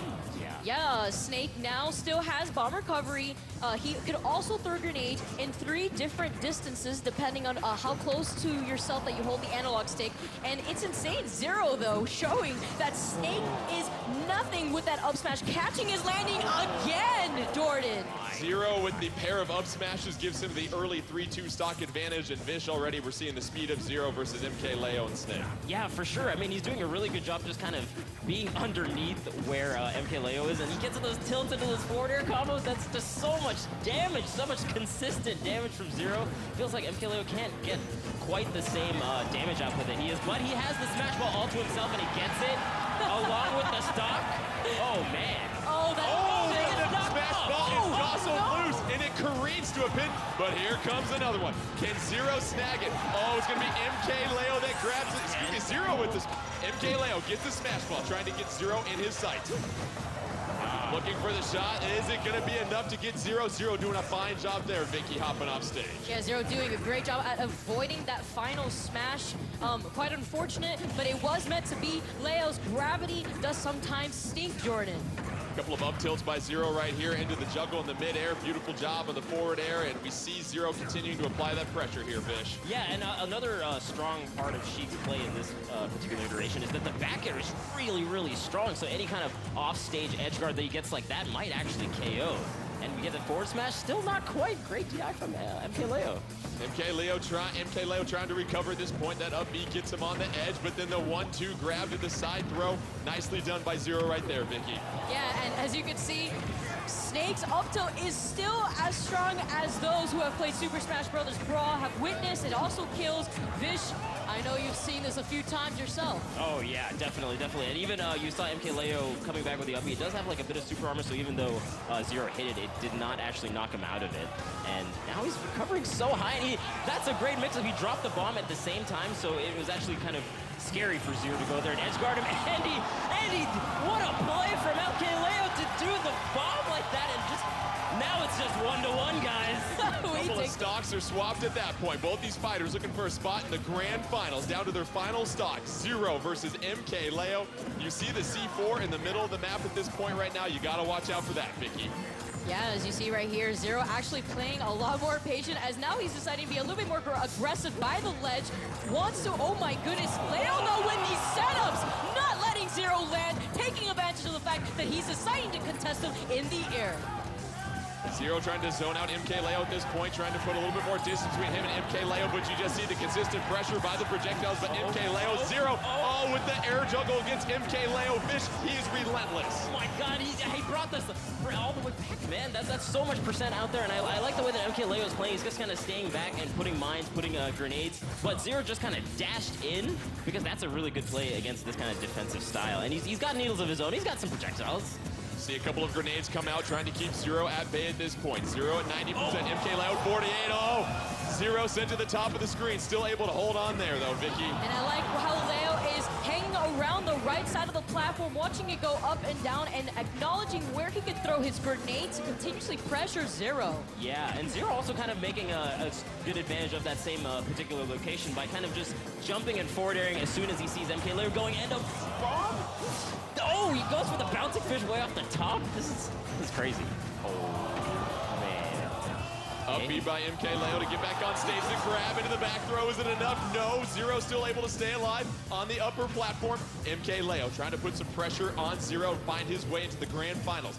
Can ZeRo cause a comeback here, though? MkLeo, ZeRo, both trying to figure each other out, but here comes a juggle from ZeRo here, Fish. Oh, my God. Oh, and the bouncing fish five fish side left zone. Look at this pop-off. He's popping off, man. How did he make that comeback? He was down like 50, 60% the entire time, and he goes for a bouncing fish right at the end. That was so smart of him, because he recognized that Leo had been using his rolls quite often around the end, and as we discussed the mechanic, defensive play is not as rewarded as aggressive play. Right. And you obviously see just how tightly contested that matchup of MkLeo and ZeRo was, but you looked at the pressure that ZeRo was able to apply with Sheik throughout the entire match, and MkLeo using a lot of those bombs and projectiles from Snake to keep him at bay. It wasn't enough, though, to overcome. Take us through this instant replay here, Vish. Yeah, so he's recovering high. He uses the bomb there as he's dropping it, so it's kind of a big mix-up, so it doesn't seem like he's going to hit him, but he actually ends up igniting the bomb right at the end. It takes out both of them on that right side stage there and makes it even when he was down a little bit. That's crazy. High stakes right there. Let's take a look at the updated bracket here in just a moment. But however, this is when it was 1-1 here, Vicky, and just the bouncing fish was the final KO that decided this one. Yeah, he recognized that Leo only option was to make it back towards the stage, and he was able to capitalize off of it, Jordan. ZeRo gets the victory. He will move on to grand finals. MkLeo, he's not done yet, though. He'll take on Plup in the finals of the elimination bracket. So we view that bracket, and we see how MkLeo now moves on down to that.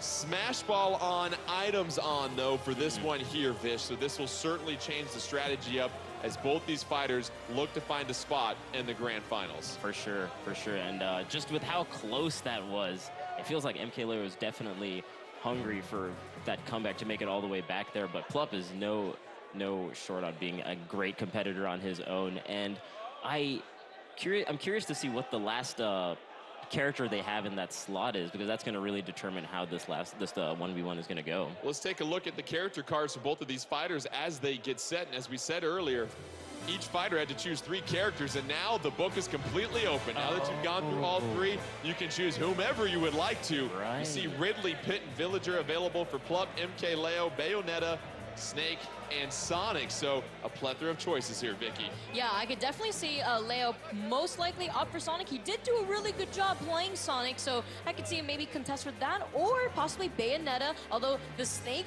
showcase was pretty exciting. Coming from Plup, we saw his amazing pit play, consistently ledge guarding his opponent, so maybe we're gonna see the pit come back. And Vish, if you're Plup, do you maybe go with Ridley, a character that we haven't seen much of at all, because you know how well these players scout each other and know these characters in and out as far as attacking and defending against them. Do you throw a curveball there with Ridley potentially? Yeah, I mean, because Ridley was just so recently announced, I mean, and they didn't get to play it very much, and the character design as a whole is just so new. Something like that could work out really well. I'm curious to see whether MkLeo would go Bayonetta, because you can't really ladder the same way you do, ladder combo the same way you do as in Smash for Wii U. So it's not quite as potent as it was, but it still kind of operates in a very similar way, just the combo style and the play style of Bayonetta. But we have Bayonetta versus Ridley. Plup is laying it all down on the line. And MkLeo going Bayonetta. This is going to be a good one, guys. Two of the most recent additions to the Super Smash Bros. Universe, and early on, Vicky, your thoughts on the character selection and what we got going here in this 1v1? Well, I'm just so happy that we're going to finally see more showcase moves from Ridley. As those of you who were tuning into the Nintendo Direct, Ridley's down B has no knockback, but it doesn't matter because look at this jab! Look at this jab, Vish! 45%. He just had him in the corner there. Bayonetta couldn't do anything. How does it feel, Bayonetta?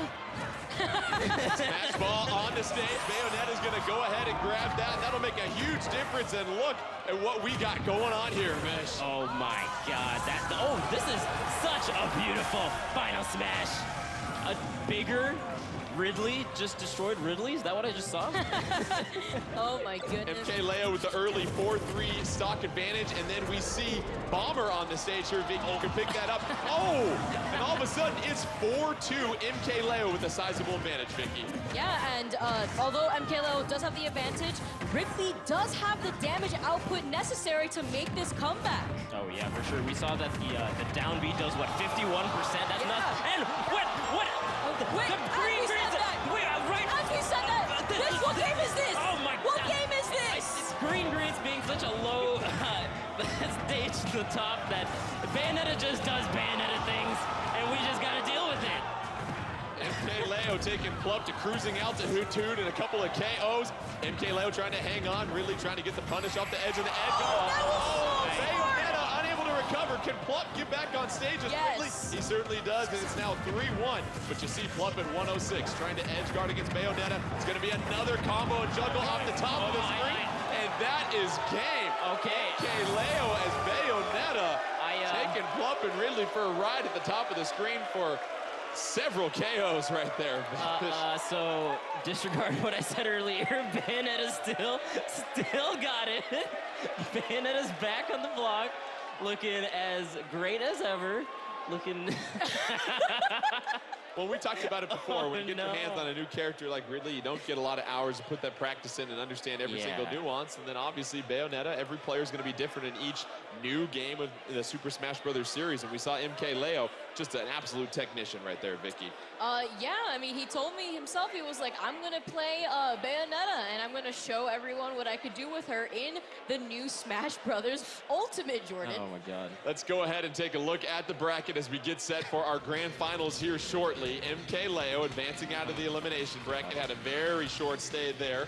Didn't need to pack too big of a bag for that, which means our grand finals are set. MkLeo versus ZeRo. It will be a best of 3 between these two, and you have the option for a bracket reset if MkLeo is victorious. But before we get to that, let's go ahead and bring out our man, TK Breezy, to tell us what's coming up next.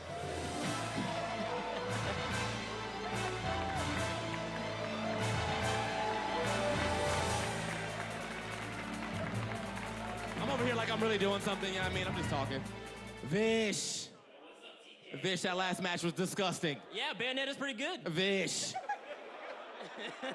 you don't understand, okay? We thought we were getting away. We thought. You thought wrong, TK. We thought wrong. But what we're not getting away from is some more high-flying matches, obviously, man, and I got some great guests for you, so we're gonna go ahead and introduce some real quick. And up first, that is the WWE superstar, Ember Moon. Okay. WWE. And playing with her will be American professional football player, Mike Daniels.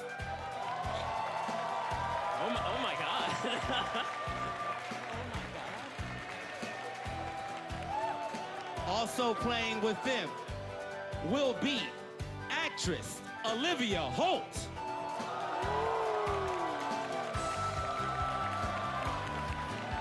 There's some real star power on this stage. Real star power. But for the Smash boys and girls out there, the leader of the Nairo Nation, Nairo! Nairo makes it. Somehow Nairo makes it. Look, he's a celebrity in his own right, okay? He's definitely a celebrity. You see this sub count? It's crazy. The Nairo Nation is so happy in chat right now. This seems a little bit. All right, now I know you're probably like, man, this seems a little bit one-sided. Well, it's a new game. We kind of even it out, okay? We even it out. It's a new game. Check it out. It's a 3v1. Is it really a 3v1? I'm not. Look at the screen. Look at the screen. It's a 3v1. What is that? Let's go. It's a 3v1. 3v1. Get him. 3 versus 1. Can Nairo do it?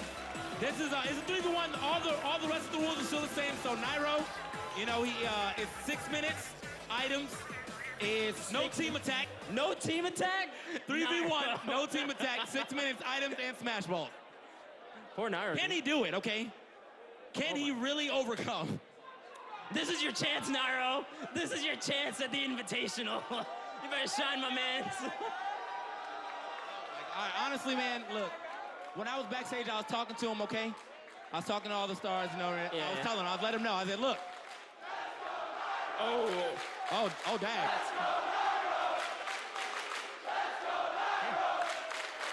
Okay. I wonder who the crowd favorite is, TK. What do you think? Hey, he's going snake. Listen,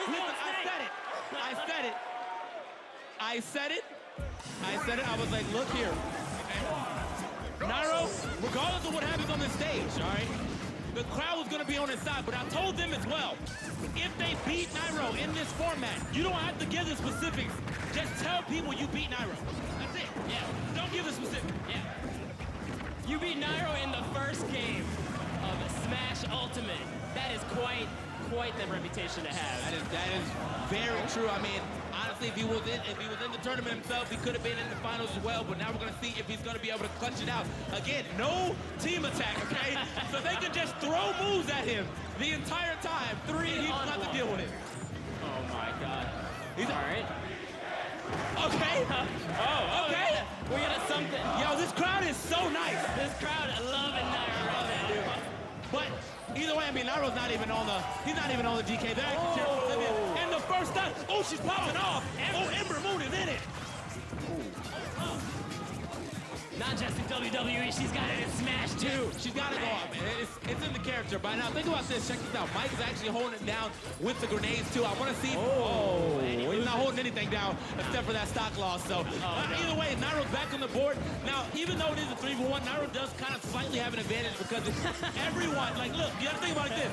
If everyone on the team, on either team, gets KO'd, Nairo gets 3 points, they get 1. But every time they KO him, he gets one. They only get 1 total. Right. Oh my God. No! Nairo, what is he doing? Nairo's popping off. Oh my. You didn't have to do it to him. The box combo. The Nairo. At least smiling. You see him smiling? Look at him. He's so smug. He's so happy. Oh my God. The Nairo Nation is strong right now, TK. I need to see it again. I need to see another. That's a Nairo combo now. Instant replay. And is he going to get the smash ball? That's a real one, too. Is he going to get the smash ball? Oh, he's keeping everybody at bay. The back airs are flying. They're trying to get... hold up. He knocked off. He's coming back, though. It's on the other side. Nairo still not getting the smash ball. Get it. Mike. Someone get the ball. Red team, get the ball. Donkey Kong, Kirby. Somebody help them.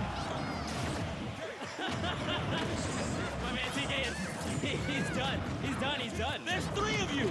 All right. You know what? We'll keep moving, though. That smash ball was never meant to be. That's all. That could have been the game-winning smash ball, right?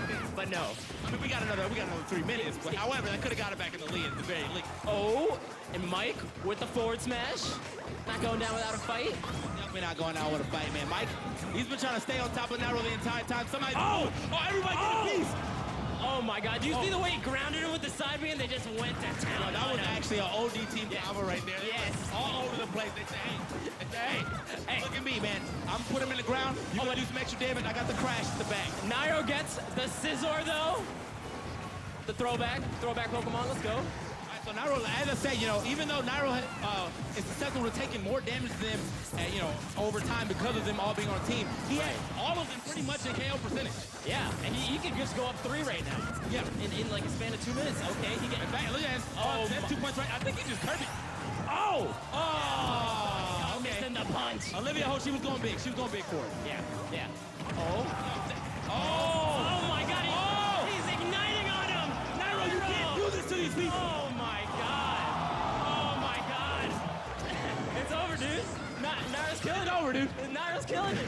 Listen, we got 2 minutes left, and Nairo's already done 2 amazing combos on these. I mean, the entire team gets in the combo too. That's crazy. Yeah.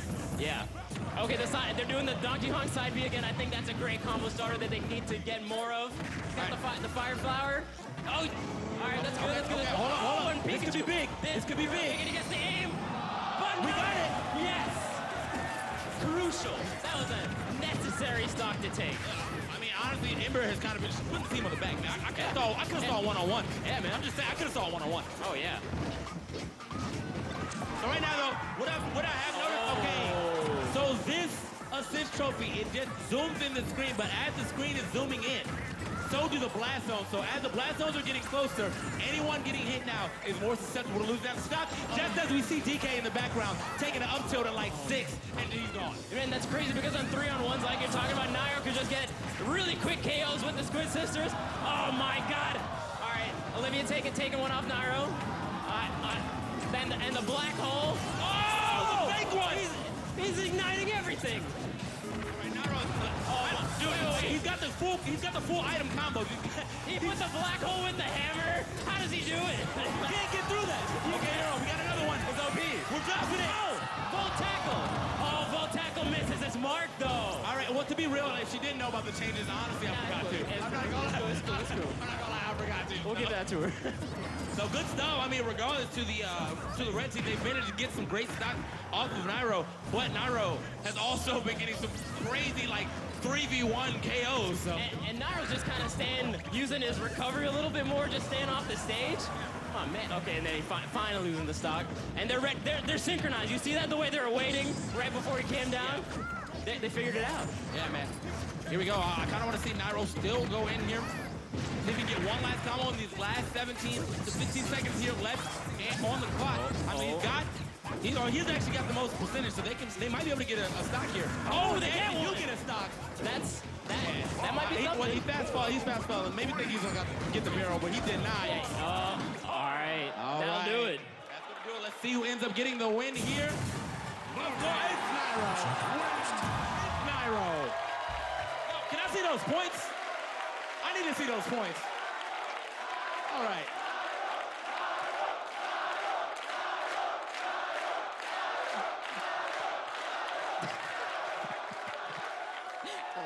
All right, guys, and that was a beautiful exhibition match. Again, give it up to our competitors here.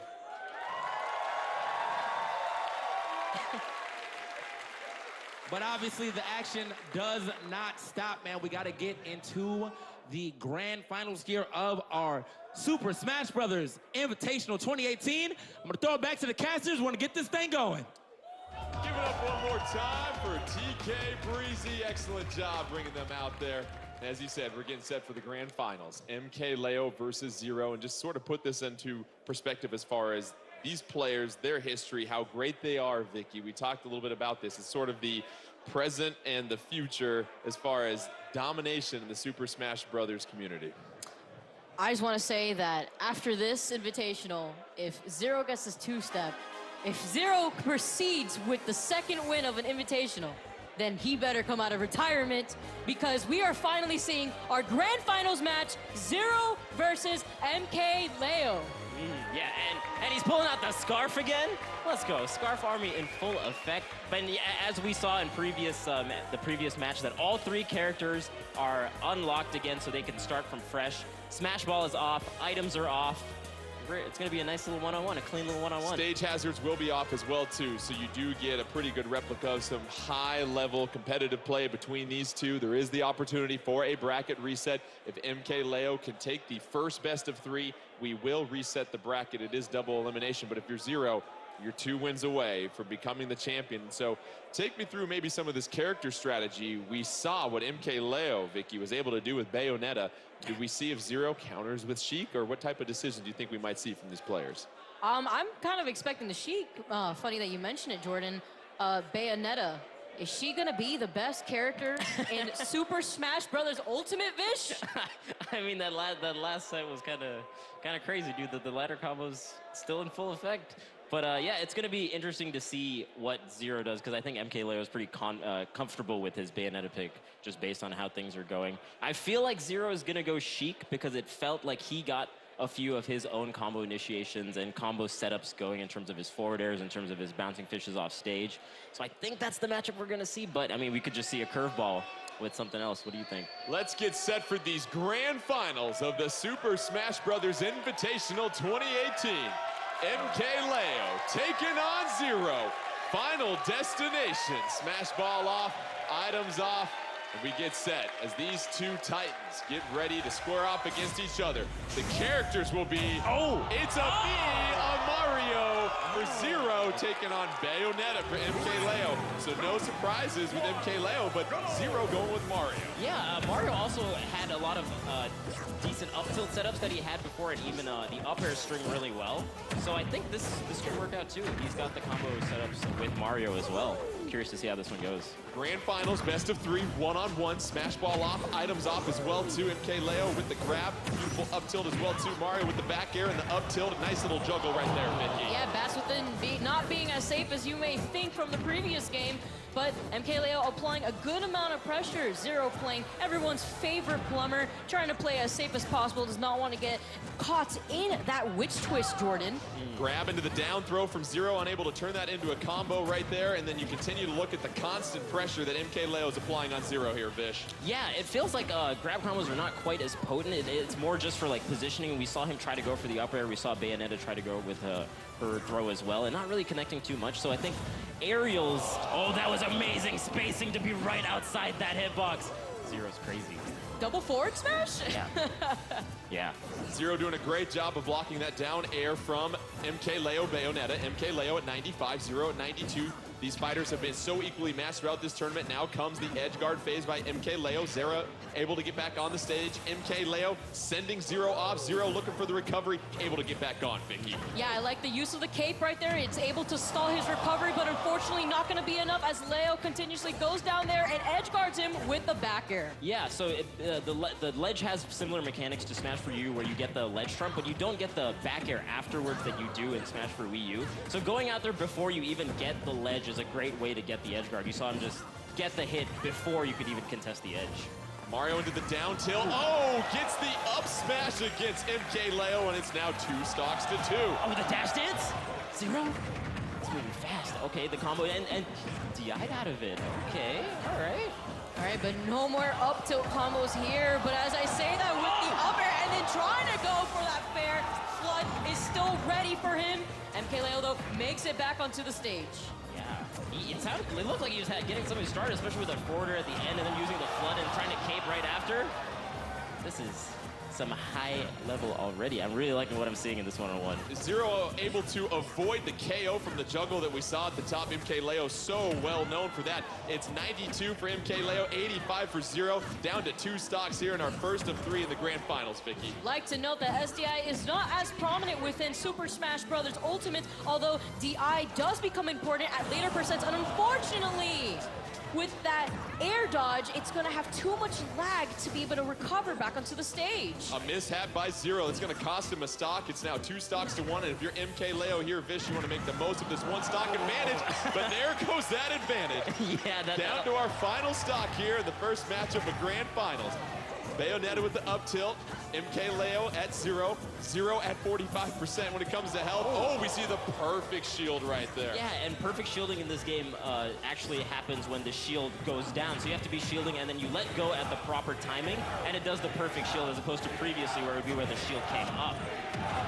Bayonetta getting ZeRo into that combo. ZeRo able to get out of there. MkLeo applying the pressure, the grab, side throw, trying to punish on the edge right there. Up B by ZeRo to get back on stage, Vicky. Very smart of ZeRo to keep his jump in that instant. Unfortunately, he's gonna be getting out of it. First game will go to MkLeo and Bayonetta. It's best of 3 in this grand finals. If MkLeo can steal 2 out of these 3, we reset the bracket. What did you like from what he was doing with Bayonetta in that matchup? I like the way he was edge guarding. As soon as ZeRo was way far off, he was trying to shoot. And I think before ZeRo could even do the up Bs to get the ledge, he would go out there and do the edge guards. At the end, though, ZeRo tried to mix him up by doing the up B earlier and get on stage, and we see the magnet hands are not nearly as strong as they were before. So I'm liking the little mix-ups that we're seeing from both of these players. Vicky, you pointed it out. We saw a little bit of a mishap from ZeRo. He went with that air dodge with Mario, and the lag is so long after that. We saw the self-inflicted KO, and that was a critical stock in this match. It's quite unfortunate. Directional air dodge actually has a lot of ending lag, so you don't want to do it too high above the ground. You kind of want to do it closer to the ground so that way you can take advantage, but also at the same time, Jordan, we can't be dodging too much in this game or else it starts slowing down. It certainly does. Both these fighters have the chance to change their characters as they get set, so let's get you set for game 2 in this grand finals. We're looking for a potential bracket reset. If MkLeo can get the victory over ZeRo, ZeRo is just 2 games away from becoming our Super Smash Bros. Invitational 2018 champion. And we have Sheik versus Sonic, a couple of very speedy characters here, Vish. For sure, and like we were mentioning before, just the tilt combos, the forward airs, the bouncing fish, it feels like ZeRo's definitely in his comfort zone here, going up against the Sonic. Sonic doing a great job early on with the grab into the down throw, getting the juggle early on, both fighters spacing each other out, but MkLeo at only 8%, ZeRo already with 62% damage. And Vicky, we see those throws by MkLeo and Sonic leading to some nice 2- and 3-hit combos. Yeah, MkLeo is doing a really good job at taking advantage of catching landings with Sonic, a character who is known to have some of the fastest speed in the game. Yeah, and we see a lot of moves hitting into back air or even out of throws as we were talking about, doing the up air, and then he does the up B really cleverly to get out of ZeRo's range and then using the aerial drift to get back to the center stage. I really like this play, and he's using the up B there again to try to edge guard him as the bumper falls down. It does have a hitbox, and an up smash coming out from MkLeo, taking the first stock. MkLeo's up smash gives him the 3-2 stock advantage. MkLeo at just 55% as well, so he's going to try and certainly make the most of this. The crowd chanting MkLeo, the support for the youngster here as he tries to upset ZeRo. Another grab, Vicky, into a juggle, and we see MkLeo dominating the aerial game here early on. Yeah, ZeRo finally finding his footing onto the ground, and how exciting would it be, Jordan, to see a bracket reset and more characters on the screen. Now we see Leo taking advantage of Sonic's speed. Yeah, and he's doing a really good job while ZeRo's above him, just kind of homing in and figuring out where exactly he's going to go and then connecting it to up airs and back airs as he's been doing. So he's just following him while he's in the air, and he gets the charge forward smash. He just caught ZeRo jumping right into it. Brilliantly played by MkLeo and Sonic, and he has a commanding 3-1 stock lead at this point. ZeRo trying to come back and take a game from MkLeo. If not, we're going to have a bracket reset and a quick one like that. Oh, but she getting an up smash, and it's now 2 stocks to 1 here, Vicky. That follow-up into the up smash was just beautiful coming from ZeRo, and MkLeo is not faltering. Notice how ZeRo now has 1 stock. He does have quite a hill to climb here. Yeah, MkLeo, ZeRo.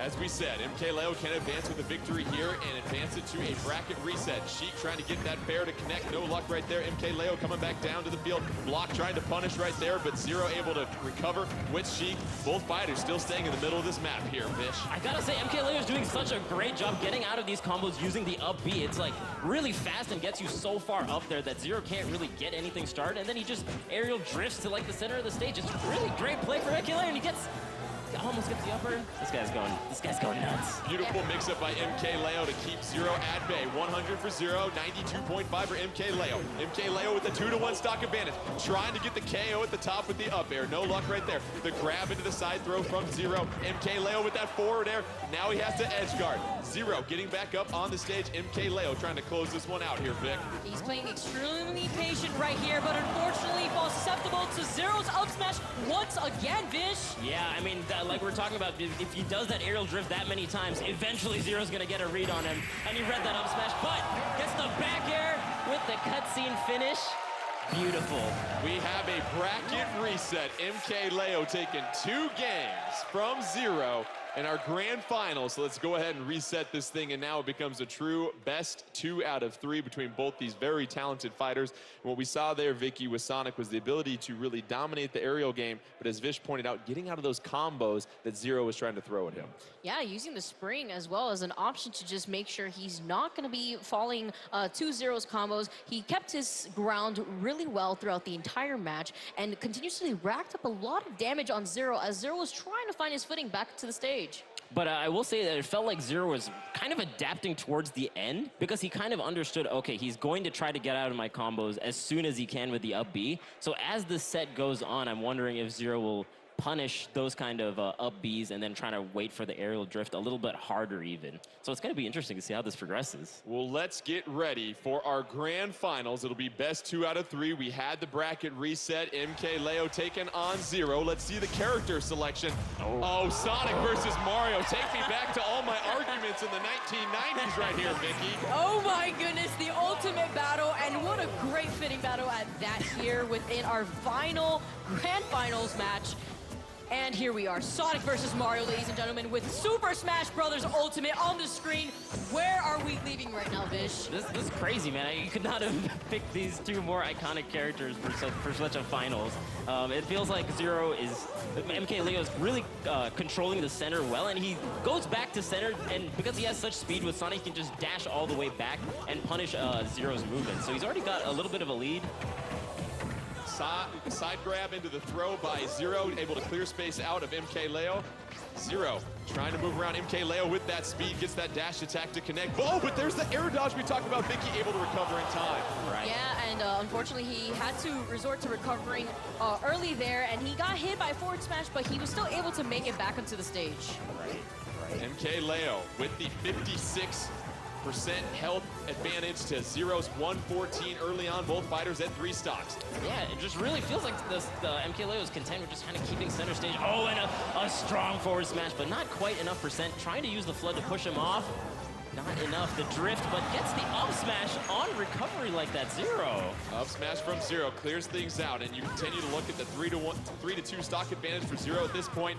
MkLeo and Sonic trying to connect with that forward smash back air. No good right there. Sonic able to miss right there, but the punish and the throw by ZeRo here, Vicky. Yeah, and it's just as Vish said, ZeRo adapting to MkLeo and playing a lot more aggressively. Yeah, I also feel like ZeRo is actually staying really grounded as opposed to jumping, because MkLeo would just kind of get those punishes while ZeRo is in the air, and ZeRo's just like, you know, I'm gonna stay on the ground and get these nice little ground combos and rack up some percent going into the stock.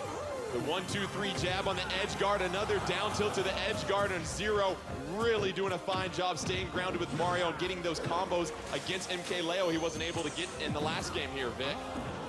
Oh man, it really feels like it's hard to edge guard Sonic just the way he bounced like that and goes all the way below and then gets the up B. Mario can't really do much, just kind of waiting for Sonic to get back. MkLeo with a nice little up throw there. Okay. How about the aerial right there, Vish? Sonic doing a great job. MkLeo, it's now 2 stocks to 2. And if you're MkLeo, this is where you try to mount a comeback, but the grab and the side throw by ZeRo, that's gonna clear space. MkLeo can't recover in time, and now Vicky, ZeRo's looking at a 2-to-1 stock advantage over MkLeo.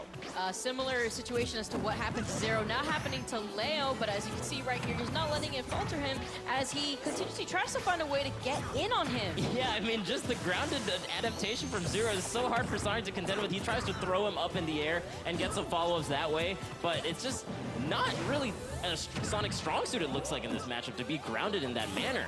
Sonic with the grab into the side throw, followed by the fair, was able to rack up some damage once again, getting another throw into some combo, and here comes the forward smash. That connects right there. Both fighters getting back on stage.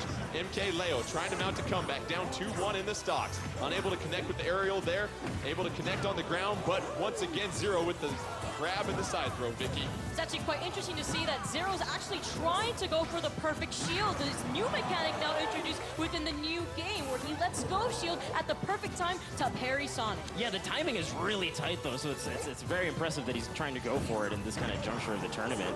Oh, gets the pop-up, doesn't get the upper. They're back to neutral position. ZeRo with the 2-to-1 stock advantage, trying to get as much damage on MkLeo as he can while he still has that one stock lead. MkLeo trying to, of course, nullify that and trying to make it even ground. Oh, but the up smash from ZeRo, not enough to clear things out. Still not enough here, Vicky. Yeah, getting the back hit of the up smash right there. Tries to go for the frontal hit instead, but unfortunately, since it was so unsafe, MkLeo was able to shield grab him and send him out of there. Yeah. Grab by ZeRo. MkLeo at 120, both fighters at their final stock. ZeRo, fresh as a daisy right now with only 0%. Oh, ZeRo able to connect with that fair. Beautifully done right there. MkLeo trying to avoid the combo on the edge, rolling back right there, gets a chance to punish with the back throw. Unable to do anything else right there, Fish. Oh, and he gets a couple of great hits. Okay, great air dodge from ZeRo. He really needed that. It looked like he was in trouble with all those back airs that MkLeo was doing. Great.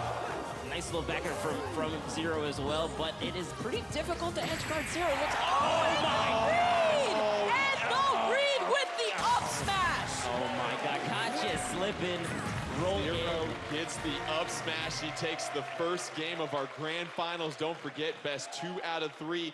ZeRo needs one more game, and he will be our champion of the Super Smash Bros. Invitational 2018. And what we saw there, and it's a good point that you pointed out there, Vish, we saw ZeRo doing a better job of staying grounded. He really got punished and damaged quite a bit by those aerials in the previous matchup against Sonic. Wasn't the case this time. Yeah, I mean, just how much that Sonic was getting while Mario was in the air.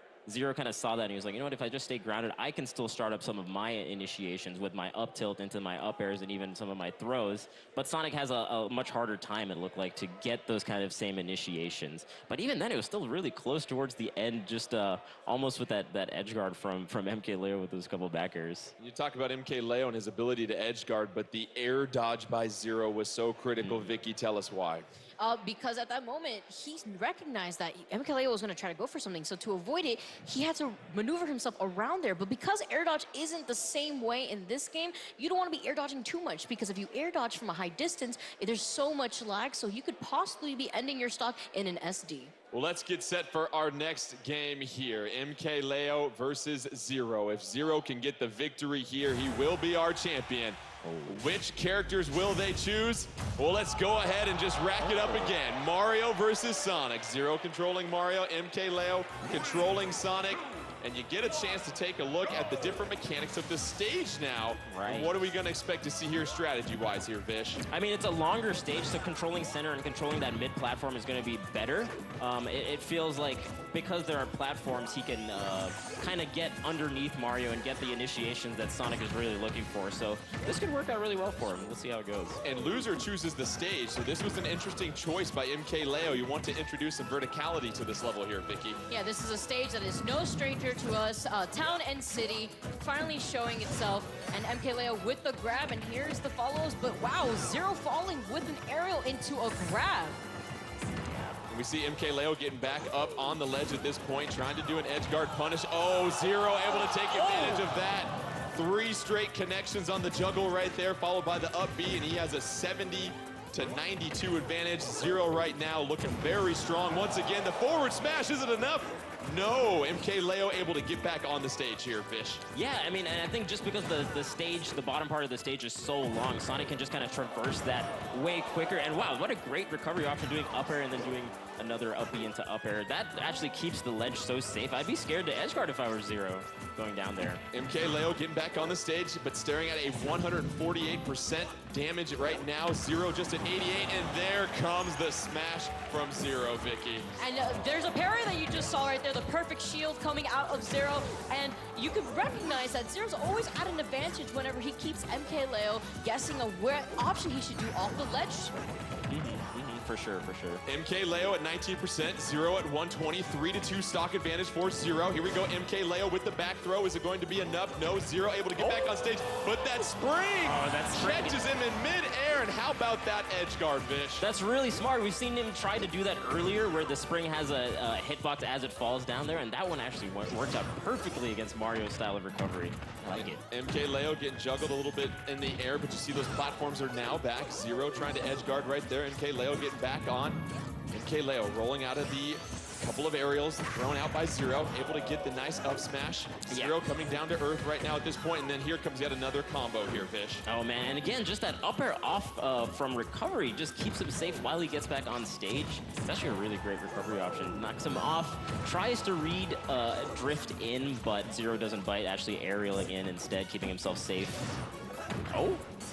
Gets the up air. Grab into the down throw earlier by MkLeo. ZeRo trying to hold things down on the ground, avoiding matching MkLeo in the air. And Vicky, you seem that strategy is working pretty well for ZeRo here early on. Yeah, since he was trying to catch Leo with the up smash, instead Leo caught him with his forward smash, showing him what the fist has to say. Don't let me catch you sleeping right there. MkLeo with a 2-1 stock lead, however, at 131% damage, trying to get as much as he can, playing with house money at this point, trying to force a Game 3 in our grand finals. ZeRo, meanwhile, has to eliminate 2 more stocks. Can MkLeo get back on? But Vicky, we see the recovery, and now it's 1 stock each. If ZeRo can get the KO here, he will be our champion, Vish. I really feel like as the set progresses, we're seeing these harder and harder reads with these huge smash attacks. I mean, they're not really crazy fast, so it must really have an understanding of who they're playing against and where exactly they're going to be during their trajectories. MkLeo with a couple of juggles right there. ZeRo on the side of the screen, getting a chance to recover here, Vicky. And you look at what's at stake with 1 stock left here for each fighter. Jordan, this is a perfect representation of momentum at its finest. MkLeo really showing that confidence as he continues to follow ZeRo up in the air, and another grab. He is sent off the left side of the stage. Can he make it back safely, though? Yeah, and then MkLeo just kind of keeping a little bit outside the range of any kind of hitboxes that ZeRo can do off the stage, and he gets the back air in the middle of the stage, and this is going to Game 3, guys. Let's get some extra Super Smash Brothers Ultimate here. It is now 1-1, and we go to a winner-take-all decisive Game 3 for what we saw there from MkLeo and Sonic. The addition of the platforms in that level really seemed to help with that vertical game, because if you were Mario and ZeRo and you tried to stay grounded, you still had a chance to get juggled in the air by MkLeo. As Vish pointed out, the platforms actually allowed MkLeo to take advantage of the platform pressure that he was applying to ZeRo. Although it seemed very close up until the very last stock, Leo was able to carry his momentum and take Game 2. Oh my God, I gotta give a shout out to both these competitors for giving us the most possible matches that we could have at this Invitational, going all the way down to the last game. I'm so excited, man. Well, we've had an unbelievable crowd. Is everybody ready for Game 3, Grand Finals, Super Smash Brothers Invitational 2018? It all comes down to this between MkLeo. Can the youngster dethrone ZeRo, or will ZeRo look to repeat it yet another Invitational? It's Mario versus Sonic. ZeRo, the loser of the last game, choosing to go with the completely flat final destination here, Vish. Right, and it's exactly like we were talking about before. It just felt like his grounded game was really powered up with this kind of stage, and he was just forced into the air a little bit more with that previous one. Makes sense to me in terms of a counterpick for ZeRo. Early going here, no major advantage for either fighter. ZeRo at 35, MkLeo at 26. Both fighters, it seems like Vicky a little cautious and just making sure that they distance themselves from each other. Yeah, this is neutral as well. So you see Leo is just trying to be a little bit more defensive, does not want to land the first hit, as he recognizes that ZeRo is trying to go for the more aggressive approach here. A lot of rolls coming from Leo, which we've established isn't the best idea, but you can tell he's feeling very confident in keeping those rolls going and keeping ZeRo up in the air. You see the forward air from MkLeo going out. Both fighters still relatively the same health percentage. And you look at MkLeo, got to try and put some pressure on ZeRo because you have to match that aggressiveness here, Fish. Yeah, and I like the movements that they're doing. They're not being too committal with any of their attacks. They're kind of dashing and then stopping their dash with their shield so they can immediately act out of it as best they can. They either get a shield grab or they can jump out and do an aerial. Oh, he goes all the way out there. I like the quick up B from MkLeo. It kind of avoids the back air that ZeRo was trying. And ZeRo giving MkLeo a taste of his own medicine with some aerials leading to some juggle combos, and now it's 115 MkLeo, 78-0. Both fighters 3 stocks as the winner will be your champion of the Super Smash Bros. Invitational 2018. ZeRo looking to recover. Oh, able to avoid the spring there, Vicky. Yeah, good avoidance there coming from ZeRo, but he still finds himself off stage. Leo applying so much pressure from the spring, and that tech!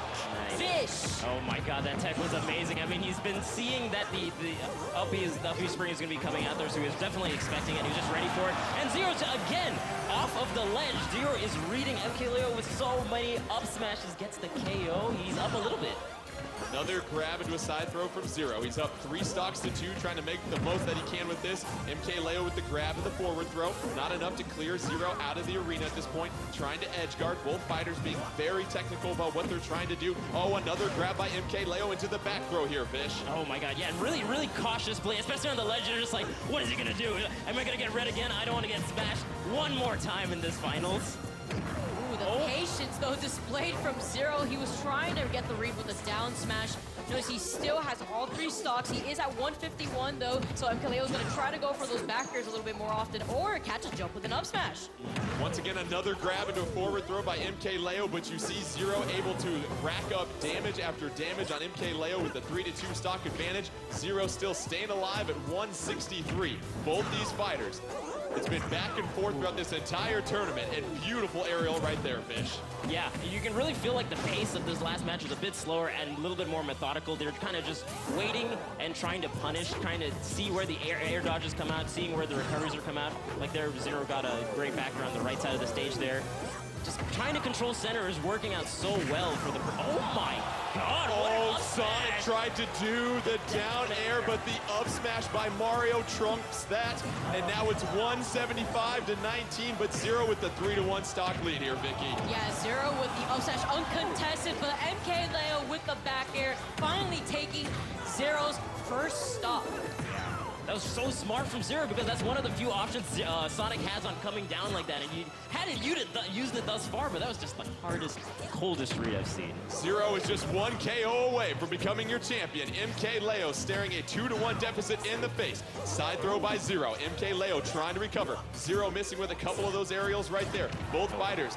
Couple of glancing blows. MkLeo gets back on the stage, able to punish with the smash, Vicky. Yeah, which punch is going to hit first as MkLeo now tosses ZeRo off stage. Although he does have 91% on his last stock, he's going to probably want to play a little bit more safely. Yeah, he really needs to, just with the percent that he has. He's got to really make every single recovery count. He's got to get back to center as best he can. This is not a great position. It's not worked out really well for MkLeo while he's getting off the ledge. ZeRo's read him many, many times. Oh my goodness. Keep an eye out for that up smash from ZeRo. Sonic and MkLeo at 121. ZeRo can smell a championship. Just has to connect with one more critical hit here. Trying to block, gets the forward air. Is it enough? No. MkLeo getting back on the stage. ZeRo trying to close this thing out. Side throw against MkLeo. Still not enough, but here it is, and that is it. Your champion, ZeRo, able to get the victory over MkLeo. And he is your champion of the Super Smash Bros. Invitational 2018. How does he keep doing it, man? How does he win every invitation? How does he get back all the way to finals, bringing out the scarf, bringing out the Mario? This guy cannot be stopped. He is just so good. And it took the 3rd game of the grand finals, Vicky, and you look at how well matched both these players are, how well respected they are in the community, and it's certainly a treat for everybody that got a chance to watch that. Yeah, it was fantastic. I mean, seeing ZeRo with another streak here with the Super Smash Bros. Invitational. I want to know who's been giving ZeRo ZeRo these notes because what a fantastic showcase, Vish. Oh my God, is Smash Brothers in this guy's blood? How is he so good at it? I mean, he's just born to play. This guy is a contender. I really love the adaptation throughout the set from both of these competitors. They really showed us what high level potentially could look like in this game, and it was a really great showing, honestly. I enjoyed it quite a bit. Like you said, a tremendous showing of skill that we saw from both ZeRo and MkLeo and all of our fighters. But now let's get set for our award ceremony, and for that, let's bring him out again, the creator of the Super Smash Brothers series. Put your hands together for Mr. Sakurai. ZeRo do it every time. And what a treat for everybody here at the Belasco Theater. We have medals for both of our finalists here. And let's begin with our second place finisher, MkLeo. As the crowd chants Sakurai, you see the love from this community for the creator. But let's go ahead and get started with our award ceremony right here. We have a couple of medals for our participants here. Let's begin with our second place finisher. Please give a big round of applause for MkLeo.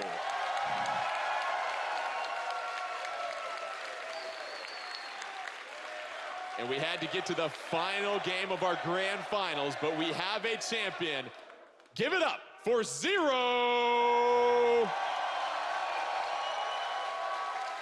And not only does our champion get a medal, but we also have a trophy for our champion. So let's go ahead and bring that out, our Super Smash Brothers Invitational 2018 Championship Trophy presented by Mr. Sakurai himself to our champion, ZeRo. Oh. That is a beautiful trophy. Oh my gosh. Gorgeous.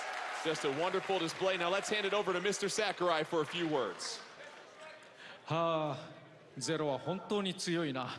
ZeRo, you are really good. 選手の皆さんに入場してもらいましょう。Please come in. Let's ask the players who participated to come out on stage.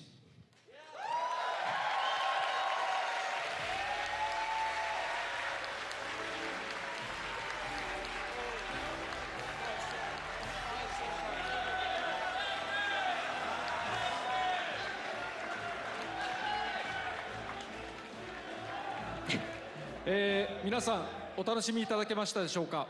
So, did you enjoy the show? 実は皆さん忘れているかもしれませんが、このゲームは未完成品です。 And I don't know if you remember, but this game is not yet done. 私は正直どれだけ不具合が出るんじゃないか、止まるんじゃないかと、心配しながら見ていました。 And honestly, I was really scared that, oh my God, there's going to be a bug, it's going to freeze up. I was really scared. ちなみにこの試合を見ていて不具合を2、3見つけてしまいました。 And speaking of which, I did find already 2 or 3 bugs while watching this tournament.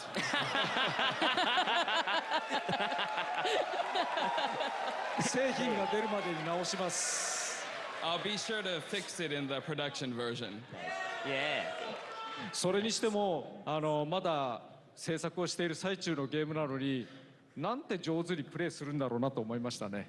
But I was really impressed at how well you guys played despite this being a game in development. ただし、このゲームのバランスも日々変わっていきますし、開発中に日々変わっていきますし、また、今作ならではのルールを覚えると挙動もどんどん違ってくると思います。 And this game is constantly being adjusted, and the balancing is constantly being adjusted during development. And as you learn the new rule sets for this game, I think what you can do with this game will change as well. だからさっさと完成できるように、日本にすぐに帰ろうと思います。今日深夜便で帰って朝に日本に到着し、すぐに仕事します。 So with that said, I need to go back home to Japan and get working. So I'm going to take a midnight flight tonight and start work tomorrow morning. Woo! Guys, too good. だから皆さんどうぞ。Thank you. Thank you. どうぞ発売を楽しみにしてください。ありがとうございました。 And with that said, I hope you're all looking forward to the release of this game. Thank you very much.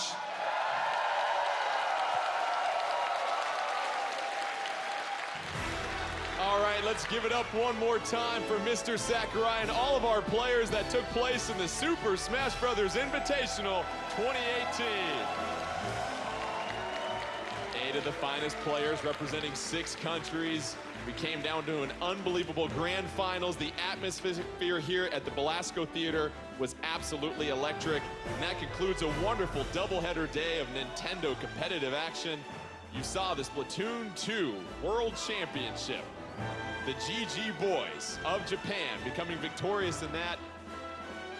And we had a wonderful day getting a chance to just see not only the passion but the love from the community behind these games. Then of course our Super Smash Bros. Invitational 2018. MkLeo and ZeRo would finally face off amongst 8 of the finest players in the world. And you got to see a lot of love and support from the community, as well as a chance to see all that this game offers as it continues to be in development.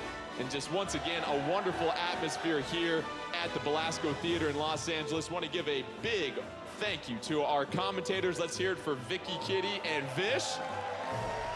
And then, of course, Nine and Ashley Esqueda for Splatoon 2. And then, of course, a big round of applause for all the hardworking folks behind the scenes that make this possible. Make sure you continue to tune into Nintendo Treehouse Live all week long for more great Nintendo content. December 7th, can't get here soon enough. Have a great rest of the week.